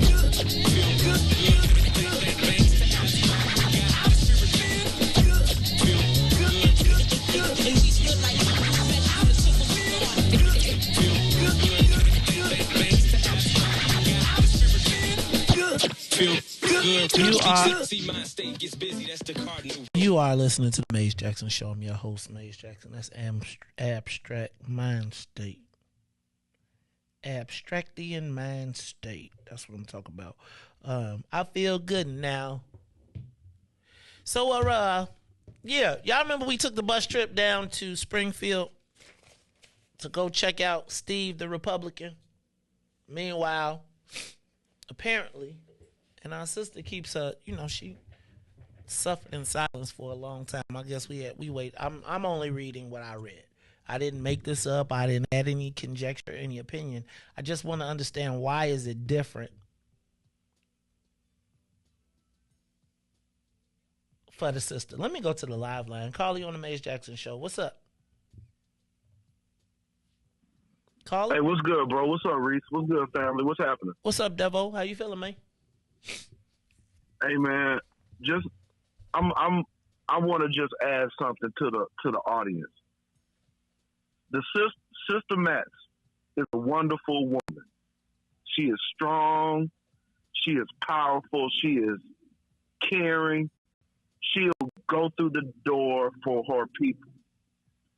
She was helping plan the trip to Springfield to defend another sister who was attacked by a legislator. The whole time, though, she was fighting this battle against dude, and we didn't even know. And when we talk about suffering and silence, this is one bad characteristic that maybe bad ain't the best word, but this is tough, man, because we all go through this type of stuff. And we literally suffer in silence because a lot of the systems or mechanisms that would be used to protect people from being unprofessional to us or even breaking the law against us, it don't work in our favor. You know what I'm saying? So it's no, what do you do? It's like, I may be very, very skilled in my job or my career, but I got to leave my career because it's nobody for me to go to. And this is literally how we suffer. And then not only that, but then you got this black legislator like defending dude, like, you ain't got to be Hector the whole protector, dog. Like, leave that alone. That ain't even your business. Because how can you defend somebody that's trespassing against your own people? Because I'll tell you why. Can I tell you why? Like, let me jump in. And this is why this is so nuanced. So what you have is, like I said yesterday, black people need to stay out of white folks' business. So what you have is a person who has remember when I tell y'all black people don't get negotiated with, they get threatened? So what you saw was a black dude who's been threatened being like, dag, I've been threatened before, and not recognizing that the person you caping for is a threatener as well. It's a weird thing going on, because it's like if you were to ask a lot of the people that, the person that can bring this to the forefront, and I said this earlier, someone white has to be hurt for black people's pain to be valid. So, yes, sir. So the white woman who may or may not be an ally of ours has used her muscle to beat black men down, right? But now she's in a challenge with a white man, and she can use that where our sister could not, right? So our sister can't say, so our sister's issue is real but can't be highlighted until it happens to a white person. Now the brother is like, I've been on the victim side of the white woman being like, she finna tell me what's gonna happen, as compared to coming to negotiate or talk to me. So I think I got a path. I think I see a hole, so I'm going to run through it because she been threatening me. But it's two different situations, fam. It's two different situations because the guy that you teaming up with, or not, that you are feeling with, because y'all colleagues, y'all senators, I'm not tripping, y'all from the Southland, you ain't taking into consideration that he's, like, white people do different stuff, and so he done already violated a sister, and we going to let that go. Or act like we didn't see it, and she has to be the crazy one. And it's only she's not crazy now because it's a white woman who is now claiming these issues, right? Like, so really, if you think about it, our sister got blackballed in the Southland, even to the point where the white guy feels comfortable telling black people not to talk to the black woman. With black people. And they feel comfortable enough to be able to be on that. Meanwhile, now you lined up with the brother, with the white guy, and the white guy gonna take the L, and you standing there against your own people. And the white folks ain't worried about cooking him. They gonna cook him. We stood by him, but the white folks gonna cook him because the white woman had pain and suffering. So again, this is another example of staying on code. And I will also add, when we're in these places, especially when you at your job, any of these situations, man, trust your people, man. If your people ain't never trespassed against you and they good people and your spirit is vibrating with them, and, you know, trust your people. Because if you don't stand with them, when it happens to you, ain't nobody gonna stand with you. And and a lot of times that's what we do. Like, oh man, Devin going through this. Oh, that's him, man. He crazy. He this, he that. Oh, that ain't gonna happen to me. Oh, I don't rock with them people like that. They don't mess with me like how they mess with him. And then the whole time when they get done with me, they gonna do you too. That's the special Negro. Negro. You don't know how to right. And that's all this is. And we fail to get out of the class because the ancestors want us to understand the lesson. Trust your people. And if you a person that trespasses against the group, man, go over there with that. But don't come play both sides. Don't play both sides. And that's really what this is. And if you're in a position of leadership, or you're in a position where you're gatekeeping this type of behavior, you bogus. And that's what happens because you know, a lot of these positions that we have are in entities that have very strict rules on how the workplace is managed. But we gatekeep those issues from coming up. Nah, man, don't do that, man. Don't go to the people. Don't do this. Don't do that. The whole time, what you protecting them for? You supposed to be protecting me, not them. But you don't trust me. Oh, because nah, man, trust your people. If the shoe was on the other foot, it wouldn't be no problem. But we all go through this. We suffer in silence. That's what we do. And then we internalize it like, oh, this is the way that it's supposed to be. It's not. The system is jacked up. And our own people be right there with it to do us in. And that's it, man. Let me get up in here and get with these people, bro, because now I'm all fired up again. All right, man. I love y'all, bro. Thanks, Devo. Appreciate you, man. Thank you for the call. So, do y'all... So, I got a few things I want to touch on. The first thing is, how does this get this far? Like, so did I ever tell y'all about how I think I've survived all of this time? The reason that I think I've survived all of this time is because I refused to suffer in silence. Right? I refused to be intimidated away from speaking. Now, they have used a variety of levers to try to control what I speak, which is why oftentimes people try to shut me down when they have a legislative opportunity. But how I have been able to survive is to, Reese, what they used to do is kill you in silence and you just be quiet and go in a corner, and then they just cut all your business and cut you off, and nobody comes around you, and now you just feel stupid and you move to a different state. That was how it used to work.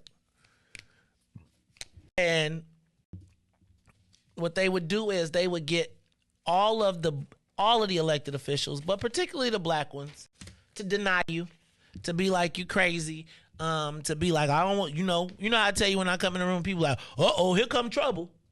Uh-oh. Right. But because trouble is that nigga talk. He's not going to be quiet. So if we do, and so they used to take whacks at me all the time and try to do stuff, and I would come right back here and tell y'all everything that happened. And then y'all would be like, they'd be like, dang, he told that. And people would be like, you talking too much on the radio. Well, no, not really. I'm not talking too much. I'm talking too much because I'm not going to go quietly. I'm not going to lay down and play dead, which makes it easy for them to roll over.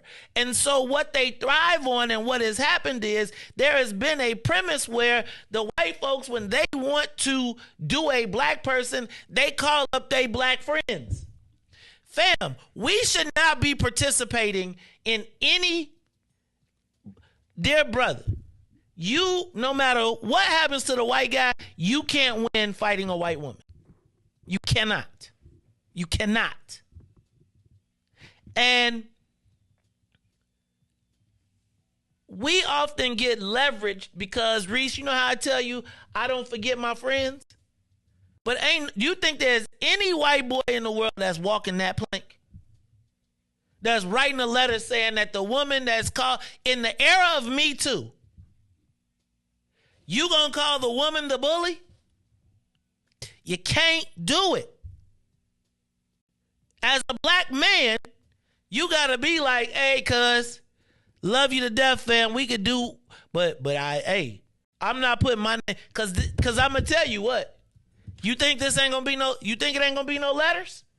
And who you think they gonna write more letters to? The white West Point grad or the black football player? Remember, nobody cared when it was the black woman. Write it off, make her go to the corner. The white girl said, I'm speaking out. You can't, I'm speaking out. Because the whole plan was to run her out of money. So now, we out here, and I'm telling you, what the white folks gonna focus on, they gonna start zooming in on my man. Sometimes you gotta be able to say, cuz, you know what, fam? You know, remember that video when he be like, no, my brother, you gotta get your own. You gotta get your own on this one. Now, let me ask another question. There's a couple things, and I'm going to go to the live lines. Open up the phone lines. Sisters, call me. Brothers, call me. So there's a couple things I want to know. Where are the men in the universe? So where's the governor on this? Right? Senate Press. Democratic Party, Illinois Democratic Women's Caucus. Where are the Democrats on this issue? Right? Because again, who's going to ask that question? Like, what is the party stance here? Huh? What is the party stance? And now I got to ask my question. I got to go backwards because I got to ask, like, all the black women in the Democratic Party, right? All the South Suburban Democratic women, where y'all at with y'all sister now? Because she was easily discardable by black she asked for black help. Then I got to ask you, where are the black men? Any black men in the Southland now think maybe we should be on our sister side? Because I know a lot of black men in the Southland was not on the sister side. And now they're going to be putting the mic in your face. Do we ask? Should we be asking them? Or are they now saying, does the sister get an apology? Let me say this one more time. And this should be an example to everyone black, male and female. They spent $150,000 settling this with the black woman and telling her she can't say nothing.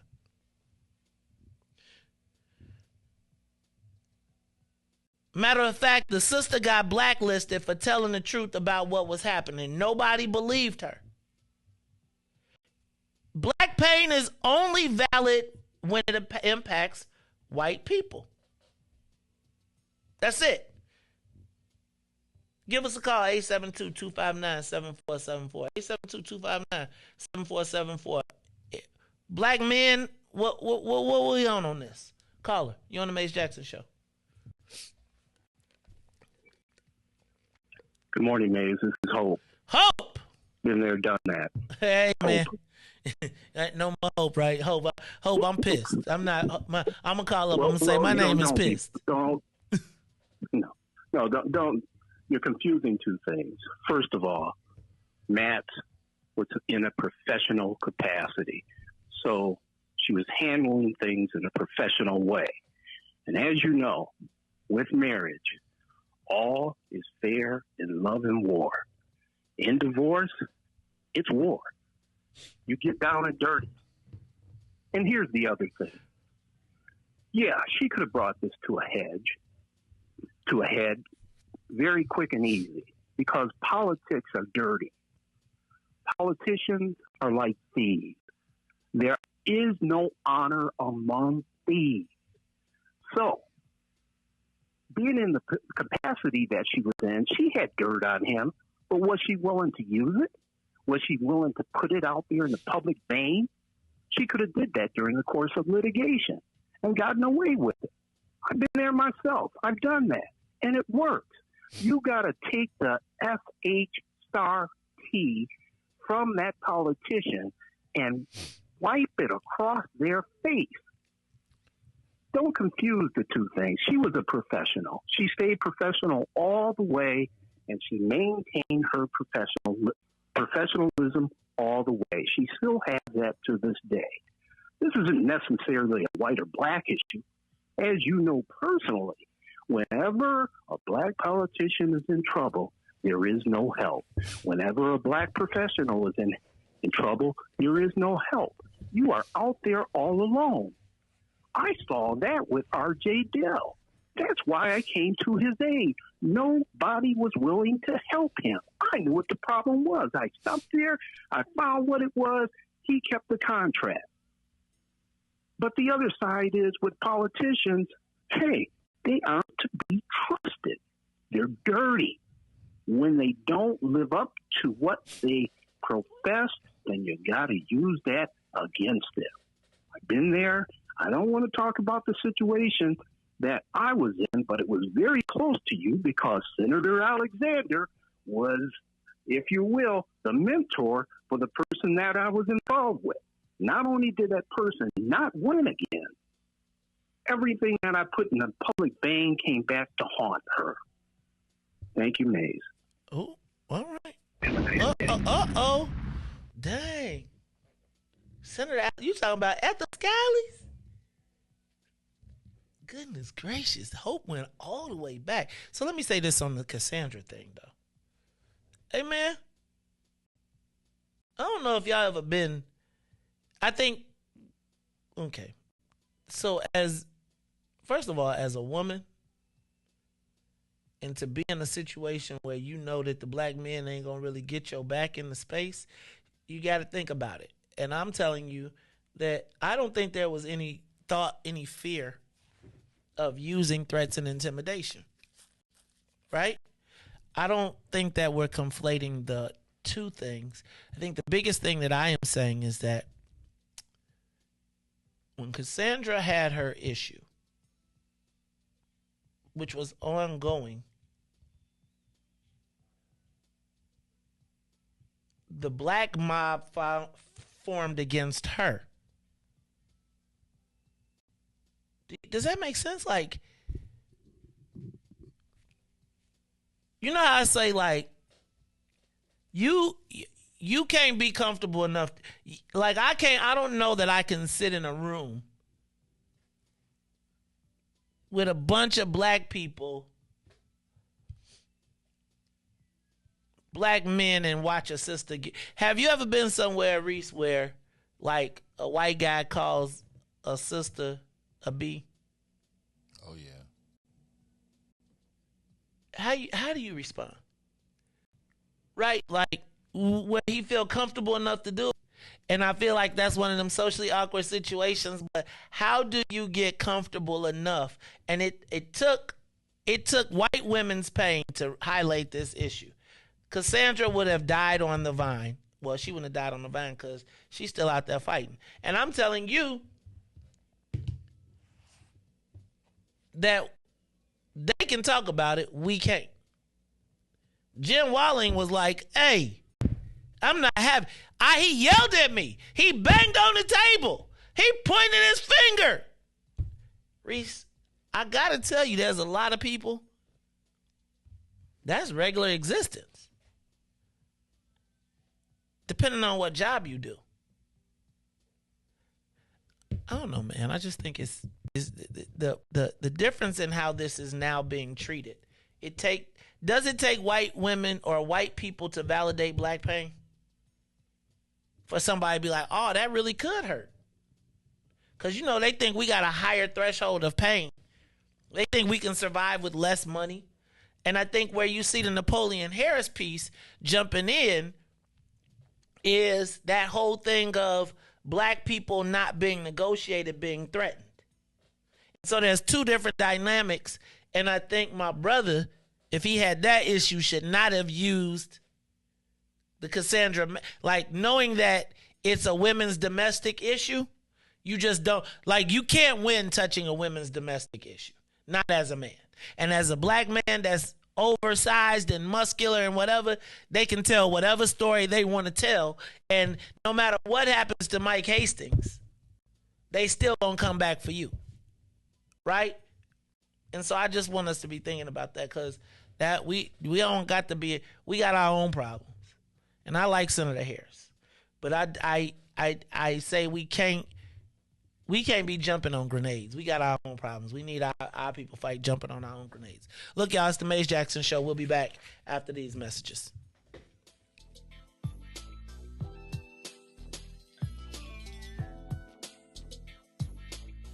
The Maze Jackson Show will be back after this break. The Maze Jackson Show will be back after this break.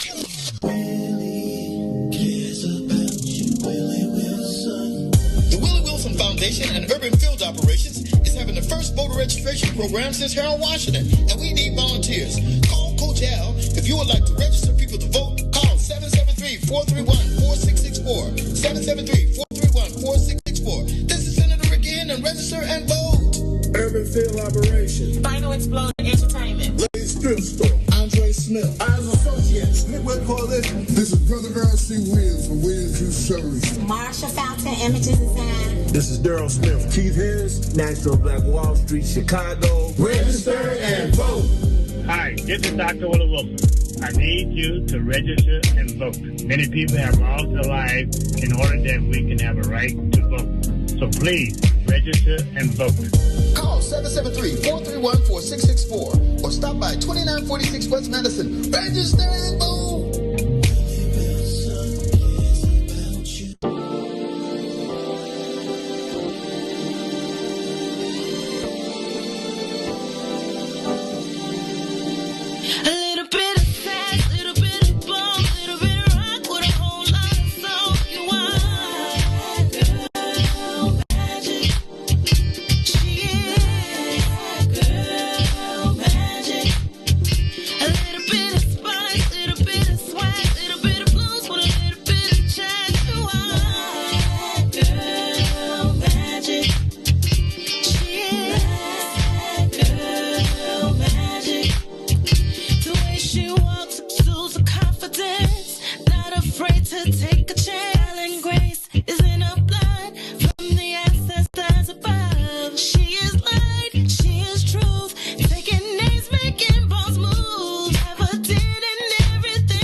Show. You are listening to the most dangerous show. This is What's in It for the Black People Radio. Maze Jackson. Maze Jackson, the most vociferous advocate for black people in the world. For Ruthie Moore, for Todd Stroger, I am the host of the Maze Jackson Show, asking every single day, what's in it for the black people? And if you don't like it, you can still tell them Maze said, Mayor Lightfoot, man, we ain't accepting that. We ain't accepting that. Let's go. Yeah. Let's get down to business and go ahead and address the facts. Man, Lightfoot seems more lesbian than black. Rahm Emanuel's another case. He was just as tired. 50 closed schools left much to be desired. Police had Anjanette naked on that body cam. They suppressed the footage so it couldn't touch a lot of hands. Reminds me of that 16 shots in that cover-up. Both of them similar, so I went and dug it up. George Floyd killed, a lot of riots happened in the town. Southside burned and they wouldn't let them bridges down. Grandmother sick, need a prescription and plus a couple groceries. You gon' have to travel just to get it now. COVID-19 out here shutting all the business down. Not enough SBA loans to even give around. So many failed businesses that you could put them in the pile. If you don't survive the pandemic, it's gonna sit you down. We sing, dance, play ball, entertain, and crack jokes. Government infested black neighborhoods with crack smoke. System that milked us so bad, we got lactose. Still trying to find out what's in it for us black folks. We sing, dance, play ball, entertain, and crack jokes. Government infested black neighborhoods with crack smoke. System that milked us so bad, we got lactose. Still trying to find out what's in it for us black folks. Shout out to Willie Wilson, hope one day you get to send it. We need some different players in the game to handle business. Too many shady characters like Madigan and Blago. But when you really break it down, it's typical Chicago. City full of gangsters, it's what the land was built on. Same streets with hood legends, DNA get spilled on. Carjackers out here lurking, trying to get they steal on. Looking for a block to put them Hellcat wheels on. Just give bogus appraisals a red line. Car crackers out here getting minimal fair time. And up to seal carry, I stay with the pipe. But Illinois gun laws giving minimal rights. Stay up on the swivel, make sure I'm moving tight.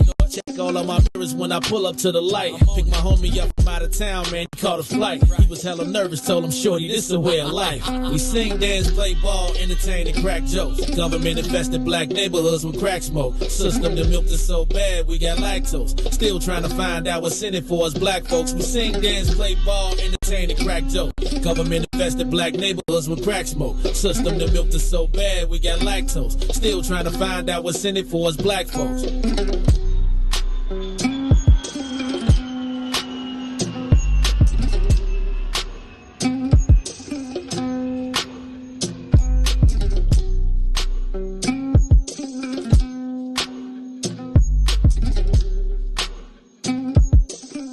Wake up, Chicago! Oh, wake up, world. This is the Maze Jackson Show. I'm your host, Maze Jackson.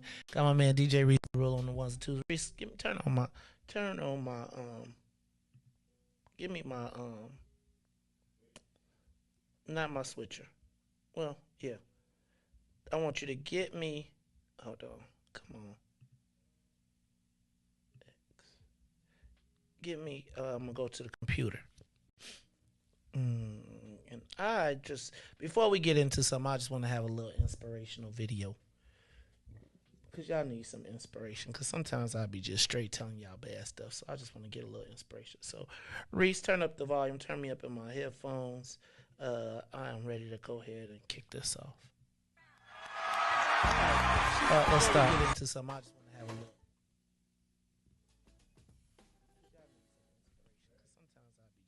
Yep, I'm ready. Oh, hold on. Get a little inspiration. Reese, turn up the volume. Hold on. I got another one going on. So let me. Ooh, let's do it this way.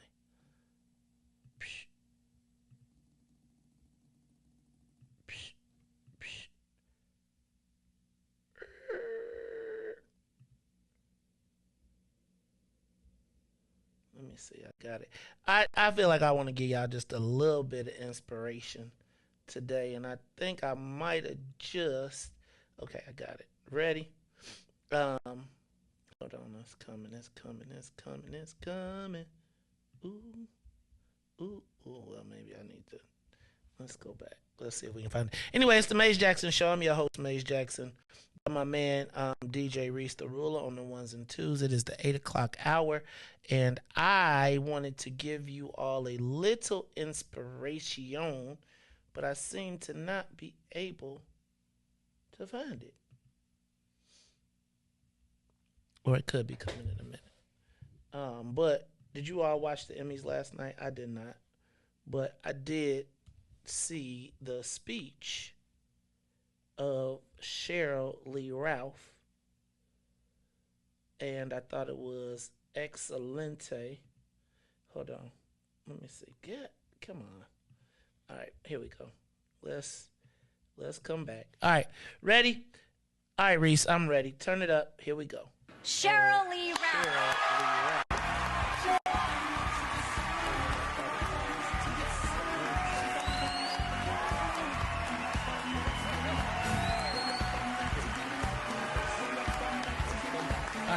Ready? All right, Reese, I'm ready. I still blew it. Hold on. We're going to get it. We're going to get it right. Because I feel like, golly, they don't want to work with me today. I just felt like y'all could use a little positive. Shirley Ralph. That ain't it. That ain't it. That ain't it.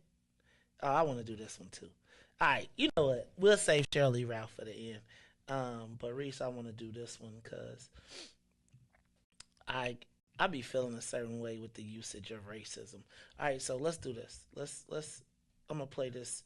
I'm gonna play this from Fox 32, and then we're gonna get into it because the governor was out in Dixmoor, and they be cracking me up with the selective racism. So Reese, let's play this video. This is live from Fox 32 News yesterday. Clearly has a racial tinge to it.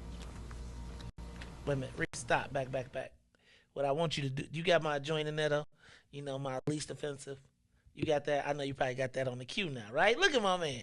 All right, so go ahead and hit that on the queue first. Of all the African Americans I can think that are sort of like qualified and vetted, and people will say, "Oh, that's a pretty good pick." The one that is least offensive and maybe gets you the most because it gets you that Secretary of State appointment is Jesse West. Governor Pritzker today denounced an independent campaign commercial that blames him for the rise in violent crime since he took office. The widely seen ad features surveillance footage of a group of men attacking a lone woman on a Lakeview street. Political editor Mike Flannery has more. There is no narration, just the sound of the victim's screams as at least 3 people attack her. Governor Pritzker today claimed the spot by a PAC called People Who Play by the Rules used intentional racial imagery. It's a terrible commercial. They've chosen a particular crime in which there was a white woman who is the victim and apparently black perpetrators. That's the ad they want people to see, particularly in the suburbs. That's part of the entire racial tinge of everything that's being put out by that PAC. Dan Proft, a local morning radio host who founded the PAC responsible for the ad, rejects accusations of racism. While the PAC is independent of Republican Darren Bailey's campaign for governor, Pritzker sought to link Bailey to the commercial. Darren Bailey sanctions these kinds of ads, thinks they're okay, has accepted the support of that PAC. This man has divided our state from day one, and he continues to do that by calling anything that he sees a problem as racial. I think that's absolutely appalling. Most of the people who are murdered, they're black. And what is Governor Pritzker, what's Lori Lightfoot, what's Kim Foxx doing about that? They're doing absolutely nothing. Running parallel to this controversy is a serious policy debate about a law called the Safety Act. It abolishes cash bail as of next January 1st, and even some top Democrats concede privately they would like to amend several ambiguous passages dealing with exactly when judges will have the power to detain violent offenders. I'm political editor Mike Flannery. So, Reese, we can take that down. Racial. We have given away. So let me back up. Was the ad racist, do you think? That's a commercial? Yep. Of course. That's beyond racist. It happened, though. That actually happened.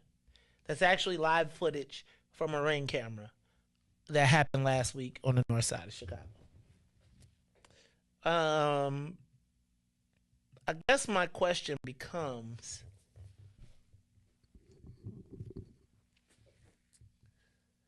does the governor, a credible source when it comes to discussing race? And does he have the ability to deflect based on racism? Like, does the governor get race to use racism as a defense? Black racism. Like, is he a defender of black people? And does he get to use racism?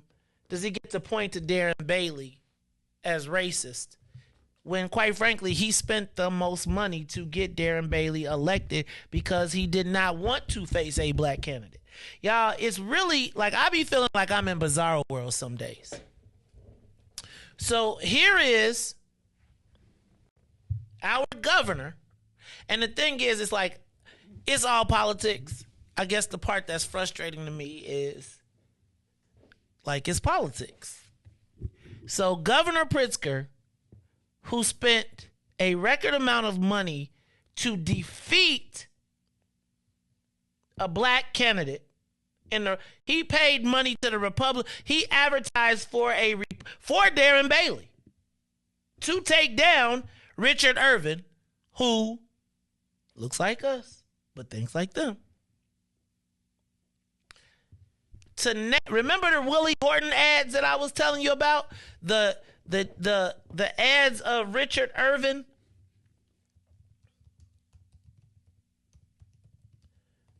Where they were calling him like rapists and criminals, and said, remember those commercials? And they came from the Democratic Party?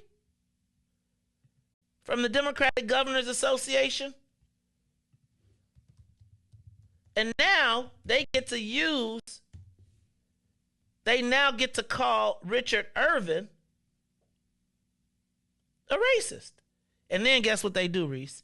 Then they spend the money to lose the commercial, so you can't find it anymore. So then, because you got enough money, what you do is you pay it so that you can't find them on the Google search no more. So that now, what racism? So remember I told you they blacked out, they made them darker. They used every tool in the toolbox. And they Willie Hortoned Richard Irvin. And now are calling Darren Bailey a racist, but you advertised for him to be the candidate because you didn't want to talk the nuances of race in the space. Reese, this is why politics becomes so difficult. Because you see how all of us will immediately be calling Richard. All of us will immediately be calling Darren Bailey racist. But the governor spent millions to block a black candidate.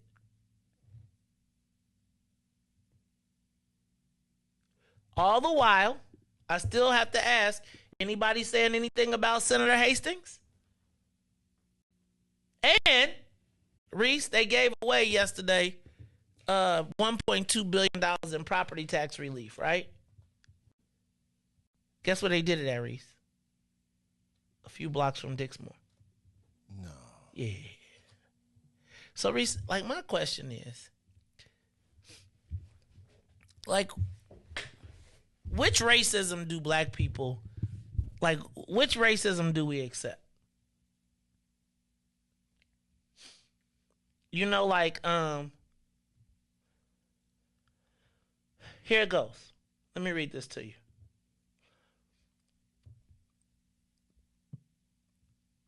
In the Washington Post, the headline is, "The race for Illinois governor is a battle of billionaires.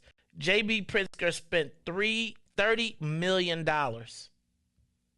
to get Darren Bailey on the ballot."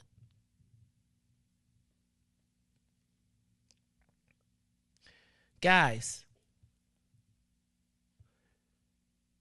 all this in the face of, my cannabis owners, did y'all fix y'all cannabis situation? Because y'all got y'all license released, right? So guess what, Reese? They released the cannabis licenses just in time, so we can't keep talking about that. But in the process of not being able to talk about it, they still put the poison pill in it. So while you got your licenses, you can't really say nothing. Because guess what, Reese? You got to suffer in silence if you're a cannabis owner, because you scared that if you say something, you ain't going to get your weed license, and you better not say nothing before the election. But if you don't say something before the election, right, you damned if you do, you damned if you don't. Because if you don't say something before the election, you saw what they did 4 years, the last 4 years. They promised you in 4 years. Y'all, how do we get out of this? How do we get out of this? And I asked you a little bit earlier about us bending the knee. Because, quite frankly, Reese, the world has changed in front of our eyes. And I honestly wonder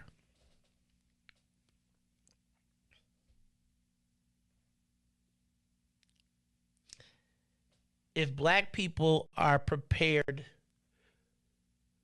for our new future, or will it be the same level of subservience with just new masters?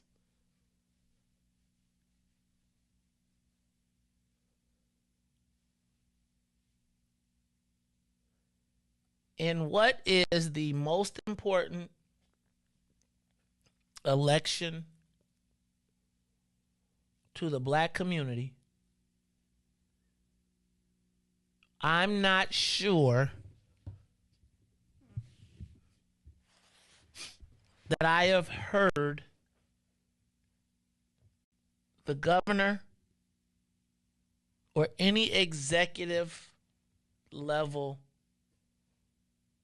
statewide official articulate how black people have done better. I'm not going to lie to you and tell you that the state hasn't done better and they're paying their bills and everything. But Reese, if black male unemployment in Illinois is still 3 times white unemployment,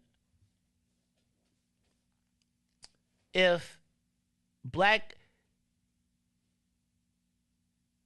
there's not one black cannabis dispenser, there's not one black VGT operator, there's not one black,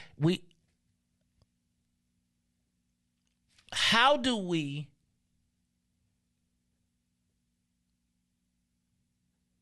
get out of this hole? Like, do y'all understand that the whole thing has changed? Like, right now, J.B. Pritzker controls everything vertically. He controls the Democratic Party. He controls the Democratic County Chairs Association. He controls Illinois state government. He and the Speaker have formed an alliance, leaving out Senate President Don Harmon, who is an afterthought, who is the last remaining Irishman in power, quite frankly, in government. Right? Like, if you think about this, guys, and in this process, who has risen for us? I would argue that J.B. Pritzker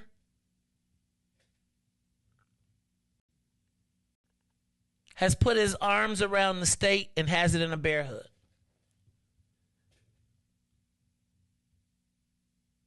I would argue that outside of J.B. Pritzker,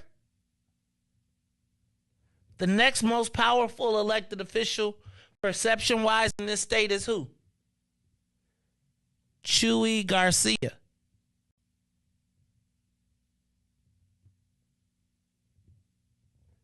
Where do we fit in the power dynamic? We don't.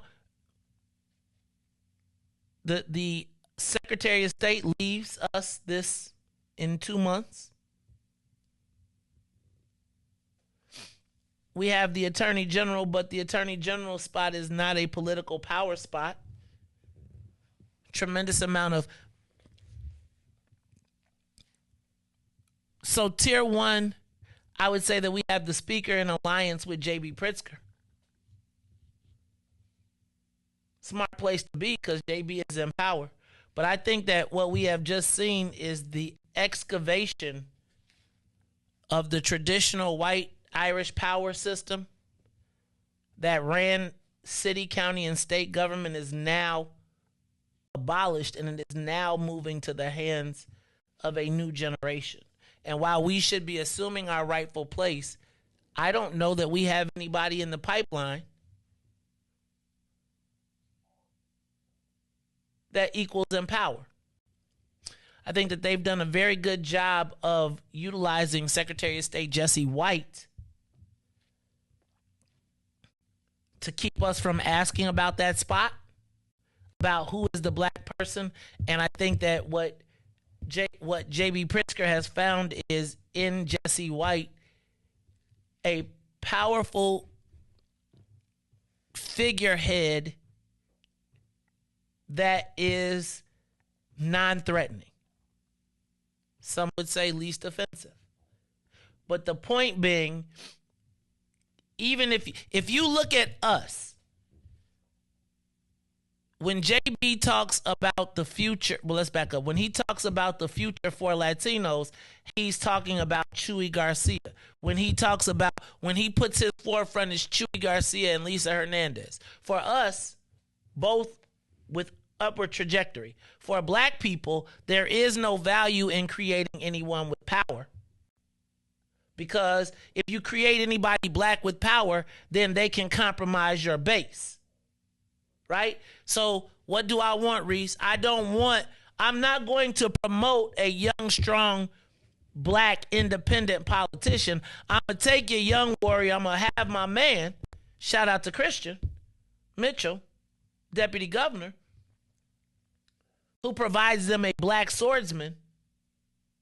But do you see anybody on the rise with J.B. Pritzker in power? No. Has he empowered any other black people? No, because he needs to control your base. So what do I do, Reese? I don't go pick somebody off the shelf and say, okay, I'm going to team up with Kim or somebody else, and or who is your political future? Because right now, even in our political spaces, are all occupied by centenarians, what's that, 70 plus, who are not building for the future. They are padding. So if you think about it, Chuy Garcia, JB is investing in Chuy, who is building up a young army that will be coming forever. If you look at what he's done for us, he has invested backwards. So you mean to tell me that, so no shade, Jesse White becomes the person, because we can't take no wax at Jesse White. He puts Bobby Rush as the chairman of the Democratic state vice chair. So our number 2 is somebody that's on his way out, not someone who can use that spot to build power. See, what happened was Alexei, and I ain't gonna trip, which is why they didn't want Alexei. Alexei poses the biggest threat to the governor in that he is a viral young man who has political aspirations, right? You can't put nobody black in that spot. You can put a black woman in that spot. You can put a woman of color in that spot, but you cannot put a young, vibrant black person in that spot, because guess what, Reese? They're going to be coming for your head, as Alexei Janulius will do. But right now, we have put ourselves in a position where all of our bets are betting on depreciating assets. Every one of our decisions for black politics goes in reverse, with the exception of the speaker. But the speaker is in a challenge because guess what? He's in a tenuous space, because what happens? The white folks can flip on you at any minute. And the Latinos can flip on you at any minute, which is why you support Elisa Hernandez, because if not, guess what she gonna do? Go talk to the white guys and say, we should be against him, and I'll bring the Latino caucus. And I want y'all to pay attention, because when we get through talking about this, I want y'all to understand that the Latino caucus, as we knew it in Chicago, is being decimated, and it is being replaced by Chuy and the Democratic Socialists. And I also want you to understand, so again, you ask yourself, who politically is J.B. Pritzker placing his bets with for the future? And none of them really include us. Look. You invest in Toni Preckwinkle? We doing that again? I mean, what, she got to be 82 by the time she come back around? Does that really help us? But again, if I put all your power in somebody who I've seen, remember, she been giving up our power to everybody to be the progressive. So if I am investing in all the people that are giving away your power or are declining, guess what? I'm planning on a new future, because the Irish Kings are gone. We'll talk about it when we come back. It's the Maze Jackson Show.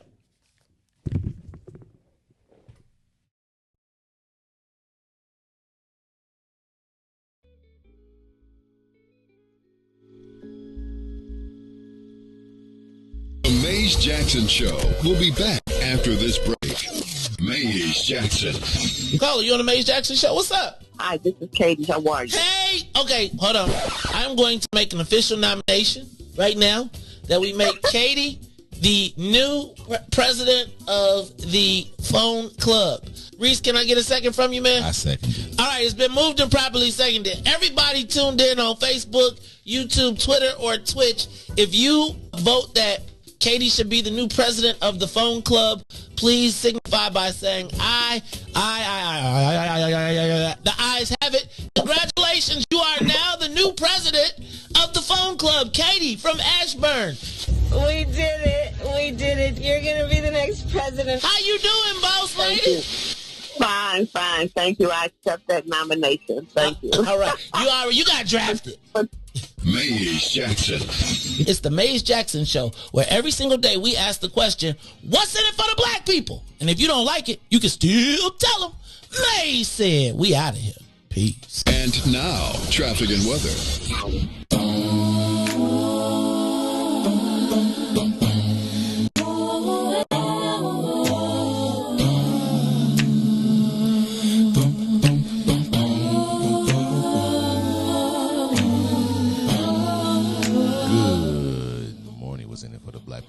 Family, the time is now 8:37 a.m. and I'm Reese the Ruler with your Chicagoland area traffic and weather report.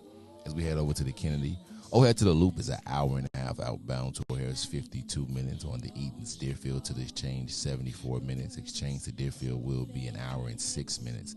On the Eisenhower, Thorndale to the Loop, an hour and 20 minutes, 48 minutes back out to Thorndale. On the Stevenson from I-355 to the Dan Ryan is an hour and 11 minutes. Outbound is 30. The Bishop Ford, I-80 to the Dan Ryan, 50 minutes, 35 minutes to I-80.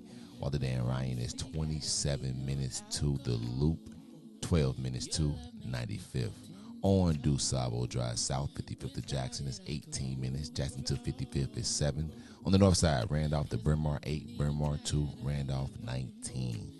The weather is currently 63 and cloudy. Today will be a high of 75 with a low of 57. I'm Reese the Ruler. Happy Tuesday here on The Maze Jackson Show. Nothing even these buildings can drift out to sea. A natural catastrophe, but there's no place I'd rather be. 'Cause nothing even matters to me. Nothing even matters. Nothing even matters. Nothing even matters.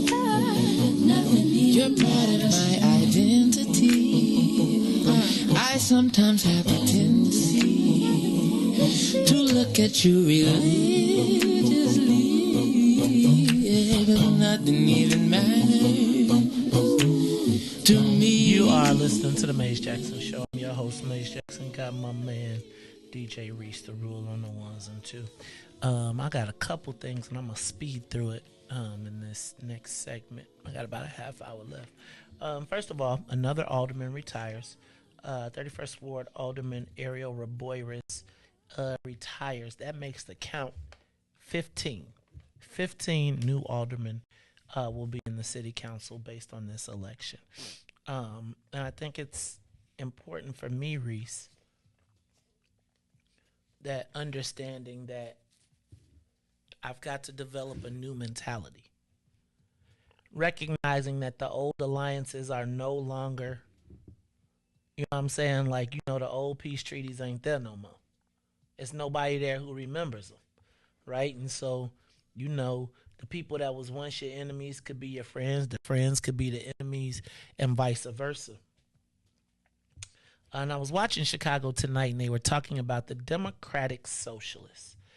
And I haven't really done a lot of digging on Democratic Socialists, so I went down a little bit of a rabbit hole. But they have like 6 members currently on the city council, and they say if they get to 10, they can really wield power. Because I must tell you that this city council, upcoming with 15 new people and the potential of a new mayor could be enough to make me retire from this show. You say, what? It could be enough to, with 15 new aldermen and the potential of a new mayor, it could be enough to make me literally leave this show. And you say, what, Mace? Well, the reality is, if done properly,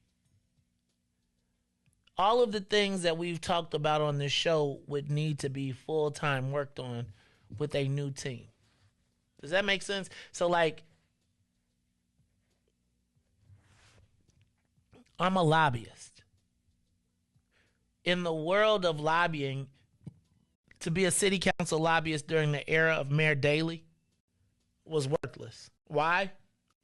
Reese, because the answer was 49-1 all the time. Whatever the mayor wanted, that's what it was.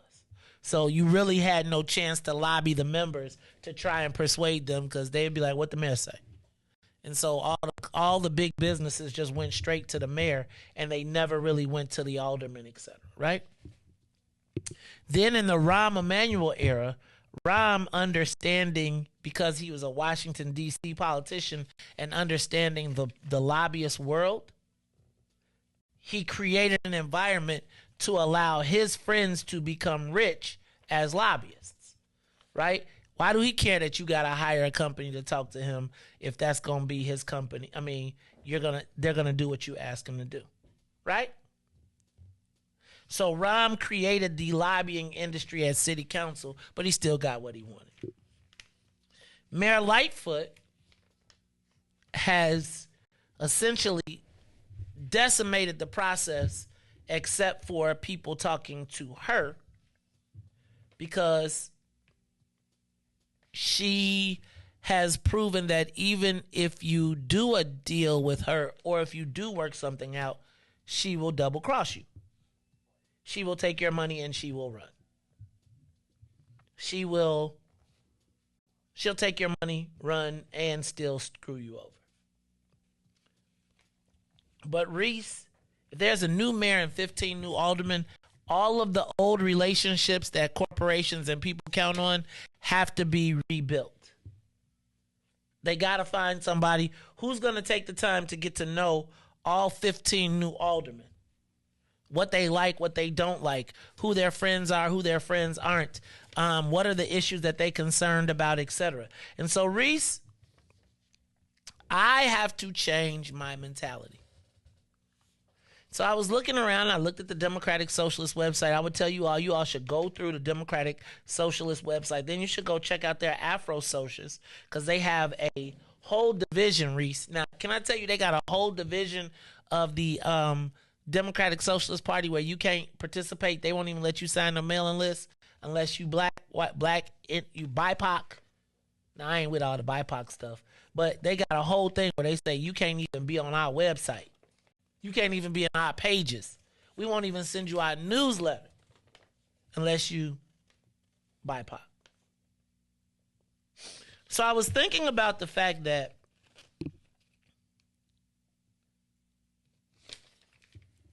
on Chicago Tonight, they were discussing the Democratic Socialists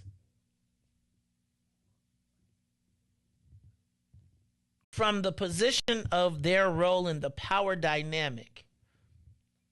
And the Black Caucus is 3 times their size. And they are talking about how much influence that 10 could be compared to the 15. And it got me to thinking about, Reese, are we going to have to bow down again? And you know why I was thinking about do we have to bow down again? Because even when the black elected officials get elected, will they stick together? Right? And so I was thinking about what happens when all of these new aldermen from the black areas get put in. Reese, where will they come from? Where do the new aldermen come from, and where does their political grounding or underpinning come from? Will they be taught to be subservient and bend the knee, or will they enter the city council ready to fight and ask and stand up for what's in it for the black people or for the black constituencies? Because if you're a black alderman, you really represent black folks, period, with the exception of like somebody in like a blended ward, like a 27 or something like that. So now, Reese, my question becomes, as all of these people, because I keep getting hits by people saying they about to run for office, will the black candidates that are running for the open seats declare their allegiance to black people before they get elected so that we can hold them accountable? So here's what I want to do, Reese. Because you know how they'll tell you stay away from Mays Jackson, right? Especially if you're an elected official. Here's what I'd like to do. I'd like to open up the microphone and the show to any black candidate that is running for alderman. And I would like to give any black candidate that is running for alderman in any black ward the opportunity to come on the show before the show starts, before you become an elected official. So, right, to answer the question, what's in it for the black people if you're elected? Now, here's what's going to happen, Reese. There's going to be two sets of people, and what I want us to do is I want us to create a list of every black candidate that is running for alderman. And I want to focus on not the elected, the ones that are currently, but the new ones, the ones that are going to go into vacant seats. And I'm going to challenge them up front. It won't be a Lions Den catch you up interview where I'm trying to trick you. I want you to answer, will you be for black people when you get elected? And I want you to say it to the people in the camera because, again,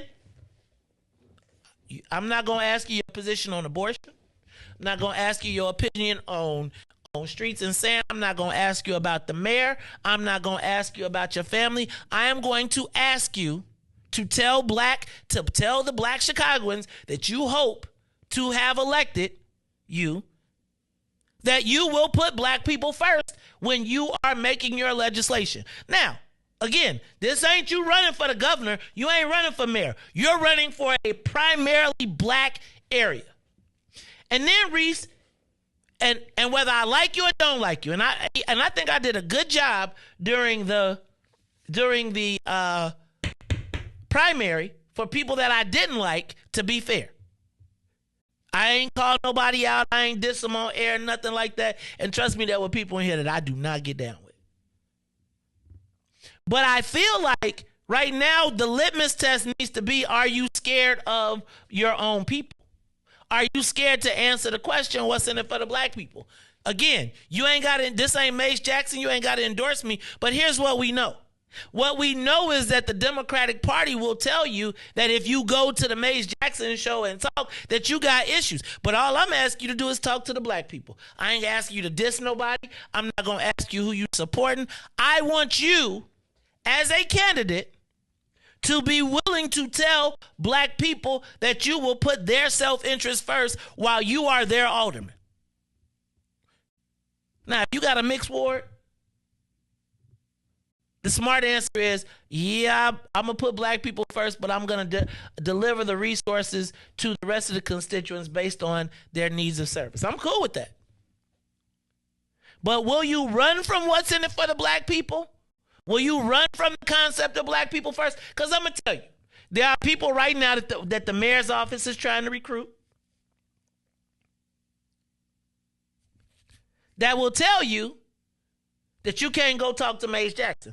Don't talk to Mace Jackson. Talk to black people. I got a question for you. What's in it for the black people, and are you willing to put black people first? Do you support the right of undocumented immigrants to vote in municipal elections? Will you vote yes or no for that? Them are my three questions. Tell the black people you can leave. But see, what'll happen is, what a lot of people are going to want to do is they're going to want to garner the support of everybody else and then come back around. So I'm saying put it on the table now. If Tony Preckwinkle told you you couldn't come talk to Mace Jackson, You can't tell black people why you gonna put them first and why they should elect you? Well, you really obviously can't be for us. But you see,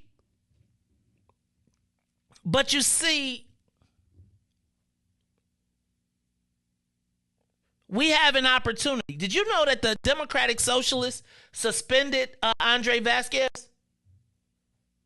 They censured him, and they did not vote to give him the endorsement yet. And he's one of their original members. You know why? Because he broke the code. Reese, he straight broke their code, and they said, we ain't endorsing you. Meanwhile, black folks will hide from each other. Let me, I gotta find that, because I really felt like it was important for you to see, they were like, Reese, it was like crazy because she was like, Andre Vasquez is no longer, he did not get the endorsement of the Democratic Socialists, and they voted to censure him because he didn't stay on code. We probably not doing that, right? But again, hold on, let me see if I can get this real quick for you because I think it's important. Here. I'm going to let the ad get by real quick, Reese, and then I'm going to play this because I think you should hear Heather Sharon talk about what, not yet. I'll tell you when. But Heather Sharon discussing the Latino caucus. And here is my girl Brandis, too. Go ahead, Reese, turn it up. Fundamentally shifted the balance of political power at City Hall. Now, the Chicago chapter of the Democratic Socialists of America is determined to use the 2023 elections to expand its influence.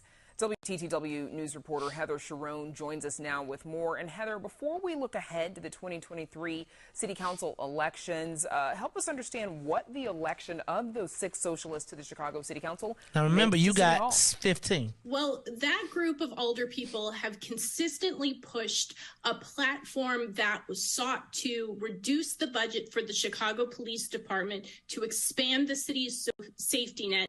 They also fought gentrification and really ramped up efforts to put regular Chicagoans in charge of that Chicago Police Department. Now, that put them on a collision course with Mayor Lori Lightfoot. So they won some and they lost some. And they're hoping if they increase their numbers, there'll be more wins in the coming city council term. So the Chicago chapter of the Democratic Socialists of America, they have already started making endorsements in that February election. Who's gotten the nod so far? Well, they have endorsed 4 of the current sitting socialist aldermen for re-election: Alderman Carlos Ramirez Rosa, Alderman Rosanna Rodriguez Sanchez, Alderman Daniel Laspada, and Alderman Jeanette Taylor. They did not endorse Alderman Byron Sigcho Lopez, who is also running for re-election, nor did they endorse Alderman Andre Vasquez, who was censured by the group after voting for the mayor's 2021 budget. However, they did endorse Nick Ward, who was running in the 48th Ward, which is an open seat, part of the aldermanic exodus you and I have been talking so much about, Brandis. That's right, and that we'll probably continue to talk about, Heather. Now, you also reported that at least 3 other city council candidates are hoping for the DSA's endorsement. Where do those stand? Well, voting ended at midnight on Sunday for the endorsement of 3 candidates: Angela Clay in the 46th Ward, Muez Bawani in the 50th Ward, and Oscar Sanchez in the 10th Ward. Like the 48th Ward, the 10th Ward and the 46th Ward are open seats, and the DSA sees those as prime pickup opportunities. We'll have to wait and see whether those endorsements are made. A lot to keep up with. And Heather, what would it mean if the now 5-member Socialist Caucus were able to significantly expand after this February election? Well, the magic number at City Hall remains 26 votes. If you can get to 26, you can pass your legislative priorities and potentially stave off a mayoral veto. So this is a numbers game. If they can increase from 5 or 6 to more like 10, that will even more significantly shift power at City Hall and may put the holy grail of the progressive movement in Chicago in reach, an effort to expand funding for social safety net programs by taxing big corporations and wealthy Chicagoans. Okay, long way to go to grab that much power, though. Heather Sharon, thanks so much, as always. But do you understand the conversation is a dynamic about power? Thanks, Brandis. I also want you all to know, to pay attention to another thing that caught my eye, which is the Latino caucus is no longer the Latino caucus that we know, right? I was telling you about Latino and Latinx. With the retirement of Ariel Raboyres, what we are seeing is that the city council Latino caucus is being decimated and really becoming fodder for the DSA and what I would say a mix, the Latinx, which is Chewy's group and then the DSA. Because I don't know that is Chewy a Democratic Socialist?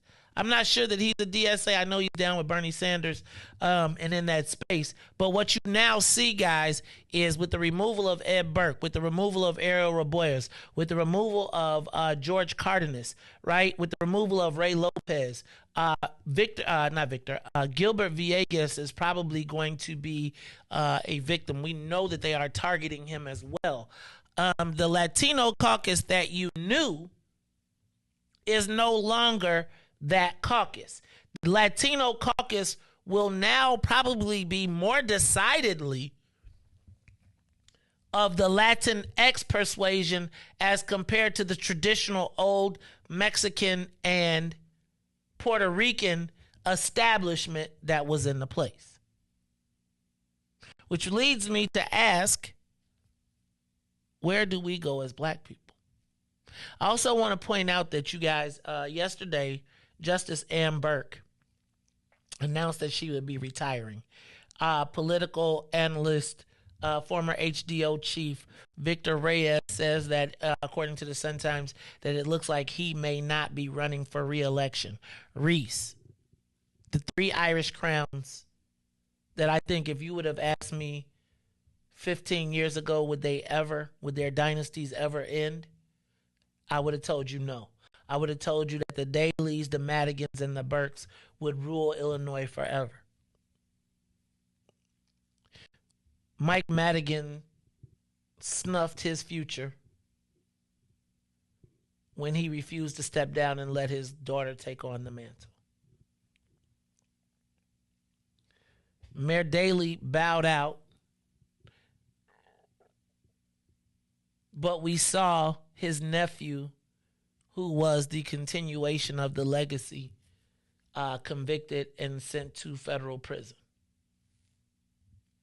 Ed Burke, Mike Madigan, left and is now federally indicted.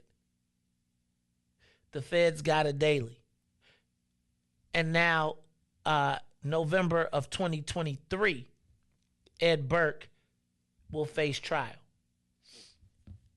Reese, the Irish controlled the power through the police, through politics, and through the judicial system, with Ed Burke having his wife as the leader of the Supreme Court, the highest court in the land, in spite of, and they did it all from a mode of, who gonna check me, boo? Who can stop me? And I think, Reese, we learn to live as subjects. I don't want to say slaves. I would say subjects in their kingdom, which was Illinois. That kingdom has no longer belongs to them. The kingdom has now passed into the hands of J.B. Pritzker.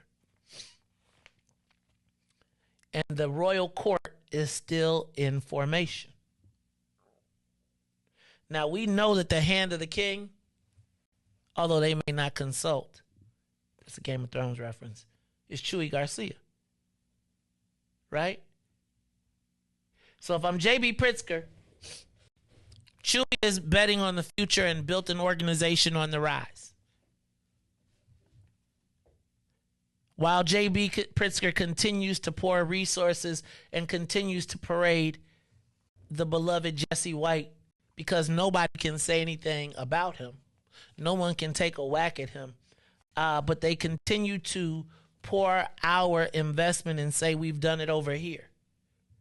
So symbolically, Jesse White becomes the chairman of the campaign committee. You want to impress me? Pick somebody black and put somebody black with a future on, not with a past. Love, respect to Jesse White. You make him chairman emeritus. But there is an investment in building they are investing in building the Latino political infrastructure while ours remains crumbled.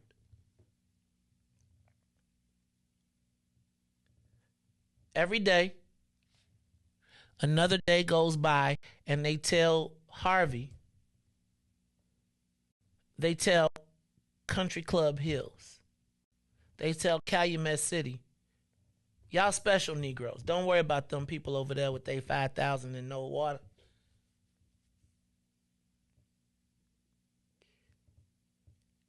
And I often ask, I was asking this yesterday, who goes into the room with the mayor and says, and who are the black people that go into the room with the mayor and say, this is not okay? Or does everybody go in the room and just be happy to be in the room or don't want to disturb the queen? And I got to ask the same thing with J.B. Pritzker. Like it's difficult. I often wonder, how do you stand at the press conference and when will somebody else ask? Because obviously, they're not going to let black people ask. They're not going to let me ask. But just think about this. They were able to ask about the white woman screaming in the commercial for the governor, and he got to blame racism. Because that's what the white reporters care about. Who asked the question about the water in Dixmoor, and do they blame racism on that? Who asked about the cannabis, and do they get to blame racism on that? Who asked about gaming, and do they get to blame racism on that? Who asked about the hospital that got built while Rosen's still waiting on resources? Who asked about that? Or is that enough questions? See, we've got to stop allowing them to pick which Negroes. Because I know a lot of y'all feel comfortable, but one day you might not be on the picked list. You sure would hate it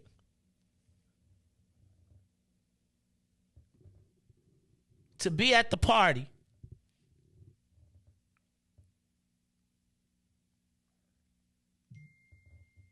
with the black people.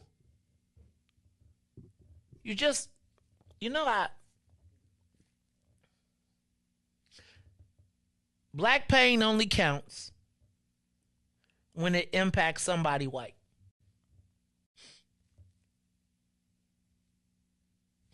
And unfortunately,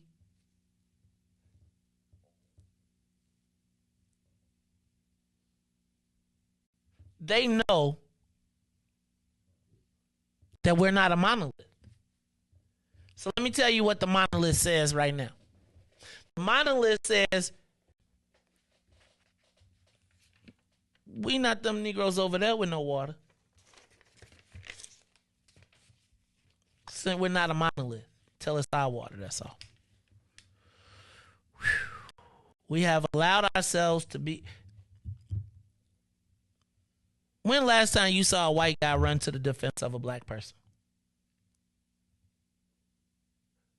You know what? I got one for you. This is the last time I saw a black person. You know what? Play my. Look, I know that. Like, why is this us? Like, why when it's our pain and suffering can we find a reason? Like, I just need to, like, so I want you to replace Anjanette Young in this commercial with Cassandra Metz. I want you to replace the mayor with all of the black people from the Southland who stood by. Anjanette knew she was not crazy. And she screamed and screamed and screamed. And the black people said, look, I know that senator. He is, I want you to just, I want you to think about what it feels like to be the black person. Because I tell you, I've been Anjanette Young too. And the black person that you would hope to be your rescuer, being on the other side with the ops. How about just don't say nothing? Now, the other part that I recognize is the dynamic, and what you heard the senator talk about was how white folks get to come and threaten black people all day long with no regard and no response. And so it's like, it's hard for me to cry that the lady got yelled at, but it just makes me think like the only reason we get to talk about it now is because somebody white got hurt. Besides that, y'all ain't heard nobody. They lead with Cassandra Matz now. But when it was going on, who heard this, Reese? And I watched that video.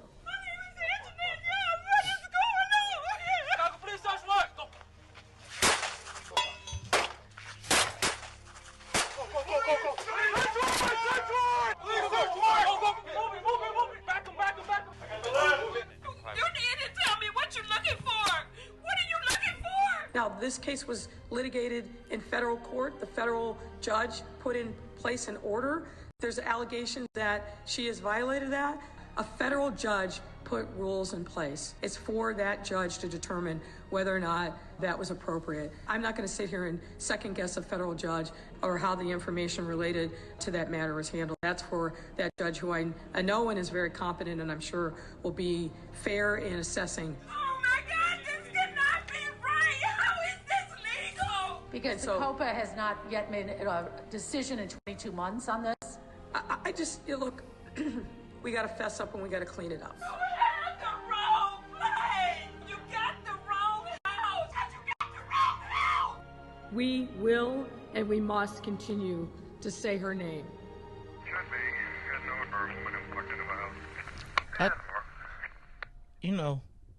I just wanted to socialize it. I think about how many times, and we know this happens, guys, that black people have to be forced to suffer in silence. And because you're not on the in crowd, because you dared to be different, because you didn't just lay down, because you didn't just lay down and take it, you become vilified. And then once somebody recognizes that it is real, then they want to pay you to be quiet.